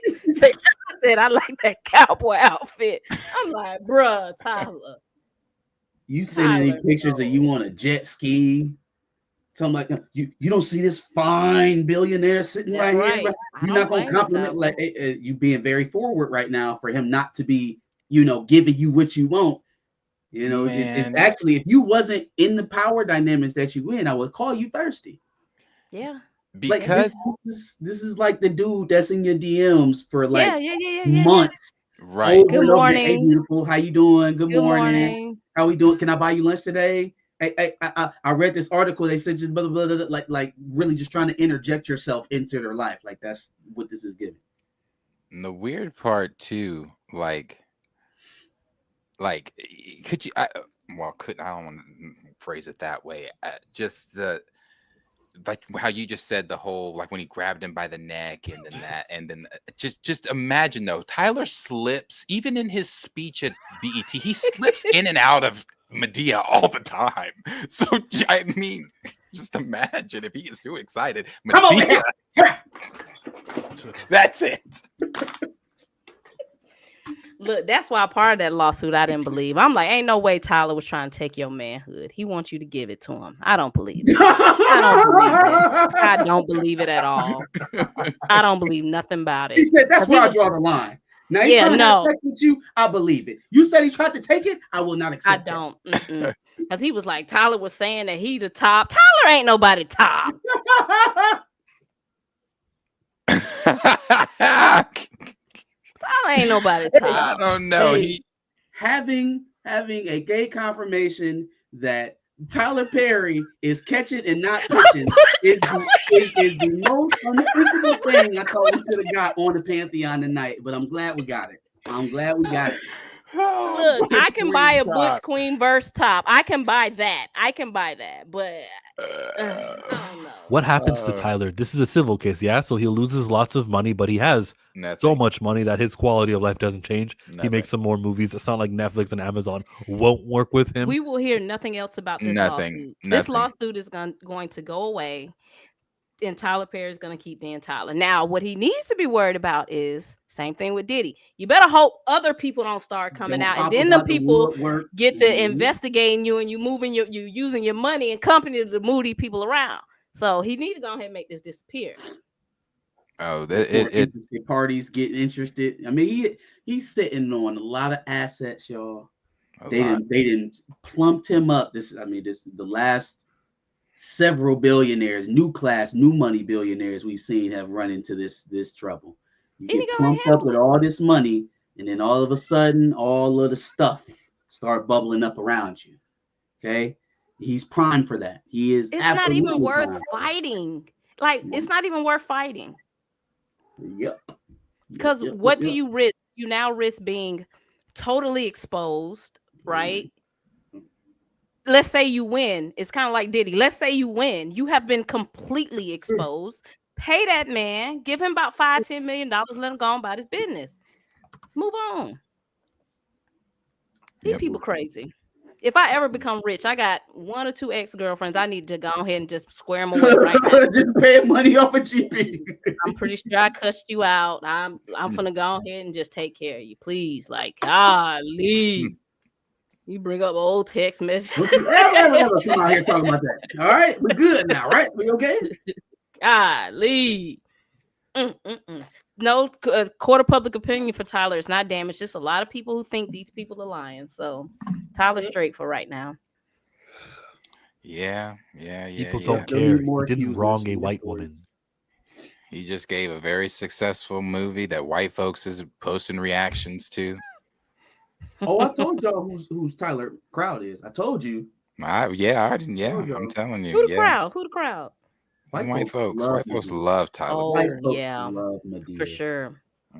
For sure. 1,000%. They love Medea. I guess it doesn't challenge their worldviews. It absolutely doesn't, Chill. That's exactly what it is. It's digestible content for them. It already confirms their biases of Black people. Yeah. Well within those parameters. True. His newest movie is called Joy Ridge. Okay. Tyler's? Yeah. Is it not Straw? Well, yeah, Straw came out. His next one, upcoming, I should say. Damn, Tyler already got another. There's one more on his filmography. It was He filmed already got already. another one. I got an article that I'm reading on it right here, and I'm gonna show you that it's actually a pretty cool movie concept. That's not the view I want. Why you putting it up? Also, in that lawsuit, I found out that boy was making almost $500,000. What? Damn. Just to play in the Oval? Dude, he picked up waitresses at a party? Yes. Just to be in the Oval? $400,000. And he said, shh, don't tell nobody. It's the most expensive booty call he's ever paid for. Amidst the picturesque landscapes of Colorado, Joy finds herself on a holiday trip with the man she envisions as the one. Oh, God. The film's official log line. Why did my mouse move? The film's official log line reads, however, her journey takes an enchanting turn as she stumbles upon someone who might just redefine her notions about the life she once knew back home. She finds a new man. That's not so bad. There's no negative tropes in I want there. to see. I used to be in love with somebody, and I wanted my fiance, and then here we go. There's a new man in my life. Do I want the new guy or the old guy? I don't hate that. Can you pull it man back up so I can see? Will be dark skinned and abusive. The man she's going to will be light skinned and wholesome. Go to the top. But Go to is the top, this Jim. not every Tyler film? I feel like That's the typical Tyler Perry track. yeah, I feel like this. Oh, that's definitely the fiance. To his right, that's the fiance for sure. And then Aaron Pierre will be the one Aaron Pierre. who finds new love and moves on from her abusive dark-skinned boyfriend here to the right. Just signed another deal with Amazon. My God, bro! Like Tyler's making that bread. Oh yeah, Tyler's making that money. Tyler's making so much money. He has a toy. Have you seen his toy plane? His remote controlled toy plane that the thing is huge. It's like a real fucking plane. Like you could definitely put like I don't know, like your action figures in it, but it flies. Like he has a remote control for it, and it flies and it lands on a big ass landing strip, and it has the smoke that comes off the wheels when it lands. Like it's a real. That's board money. He was out there flying that thing around on Instagram. I was like, bruh, I applied for Tyler Studios. Hey, the dude in the lawsuit said Tyler took me to his private island in the Bahamas that he owns. I said, damn, that nigga own an island. Nigga own an island. That's crazy. That's crazy. And y'all think that motherfuckers who are waiting tables are just supposed to tell these people no. He took him to an island that he owns. Y'all talking about just say no. Don't go back to his house. All right, bet. Luxury sexual harassment. That's the type of luxury sexual harassment. He was making. You say he's making $500,000. $400,000. He said he started out at 10,000 per episode, and as Tyler became more aggressive, and it you went know to what? 20. And you can judge me if you want to. He could have harassed the fuck out of me too for $400 million. Not 400 million, 400,000. 400,000. Yeah. He definitely. Shit. Luxury sexual harassment in the Bahamas. Ooh. Yeah, I would have been. Yeah, I'm suing too. Yep. Oh, there we go. I'd sue him too. Ooh, we did it. He told dude too he's gonna kill his character off. He told him. He said, if you don't cooperate, kill your character off. He should just pay that man. That's crazy. I don't understand. Just don't. You probably would have saved some money buying him out. If you was paying him $400,000 a year, you could, we can wrap one of them up. We'll give you one more year full salary, and we done. What's up? Give him 5. Let him go on about his business. Sign the NDA. Give him $5 million. That ain't nothing. $5 million. That ain't nothing. It ain't nothing to him. Yeah, and that's more than a few years' salary for dudes. So yeah, that sounds like a deal. I don't understand. Yeah, that's not nothing for Tyler at all. That's crazy. He probably said, "This white man got audacity. I'm finna fight this." Right. But that point that was made about the church folks being like, "Oh, he's a child of God and he's anointed," and this and that is true. That is the narrative that most of them will run with. That Tyler's blessed and he's highly favored, and this is the enemy up to attack him. And he a freaky ass nigga, 69 God. Yeah, yep. And the crazy thing is that be most of the people that you be having up in the pulpit. Now, anyway, from so that's how they be acting. That's how they be acting up there. So, but the whole thing it's gonna be interesting to see how that one plays out too.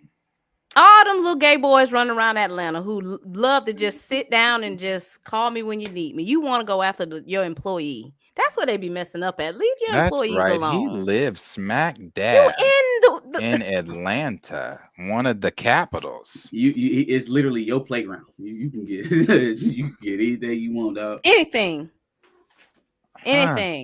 Allegedly. Ain't no allegedly. Child. About Atlanta? No. Or Tyler. He ain't never come out and those allegations ever. Has Tyler ever came out and said, "I'm not"? No. No, allegedly. He's dating a beard right now, though. He's definitely dating a beard because she's a beautiful woman. She is dating right now. And I'm thinking, come on, black woman. Come on, have you seen Tyler? I don't know her name. Some girl, some Barbie that he got on his arm. She's beautiful. It's a beard. He got a beard. She's beautiful. Too beautiful to be with Tyler. Now, y'all not talking about the girl who's his ex-wife. Are y'all talking about the ex-wife, the one who got the child from him? Brown hair. He got a new. It's a newer, younger chick. She's like let me see. Let me see. Tyler Perry. Yeah, there she go right there. That's his ex-wife. Oh, that's his ex-wife. The Ethiopian girl. Yeah. That's the one. I think that had the baby with him. Yeah. See, Tyler Perry and longtime girlfriend break up. Yeah. He been. Oh, I'd never seen her before because I'd never seen Tyler with anybody. You see them old pictures. She was around back in the day. I was this year's old finding out he was I didn't know he had a woman at all. Yeah. Dwight Howard has children too. A lot of men have beards. That's the only thing I can say about that. A lot of guys marry women for public image to take to these parties to show people that they want them to be, and then they go to these parties and mask and they do what they really want to do. They say that's Cory Booker. Cory Booker was dating Rosario Dawson at one time. I thought he was straight. That's nothing wrong with being bisexual. Just be it. It's cool. It's 2025. It's okay, Tyler. You can like both. Dwight, you can like both. It's okay. I didn't know this. Like a lot of stuff. He like a little bit of extra equipment with his. He's a. You know what? I haven't said or thought the name Dwight since I saw him and his fiance, girlfriend, whoever, on the Shade Room sharing a toothbrush. That was the nastiest shit. I was like, what in the... Hey, sharing a toothbrush is nasty. I'm about to fall asleep on y'all on the stream, though, if we don't wrap this up. Yeah, we didn't strayed way off. We on Dwight and his fiance spit.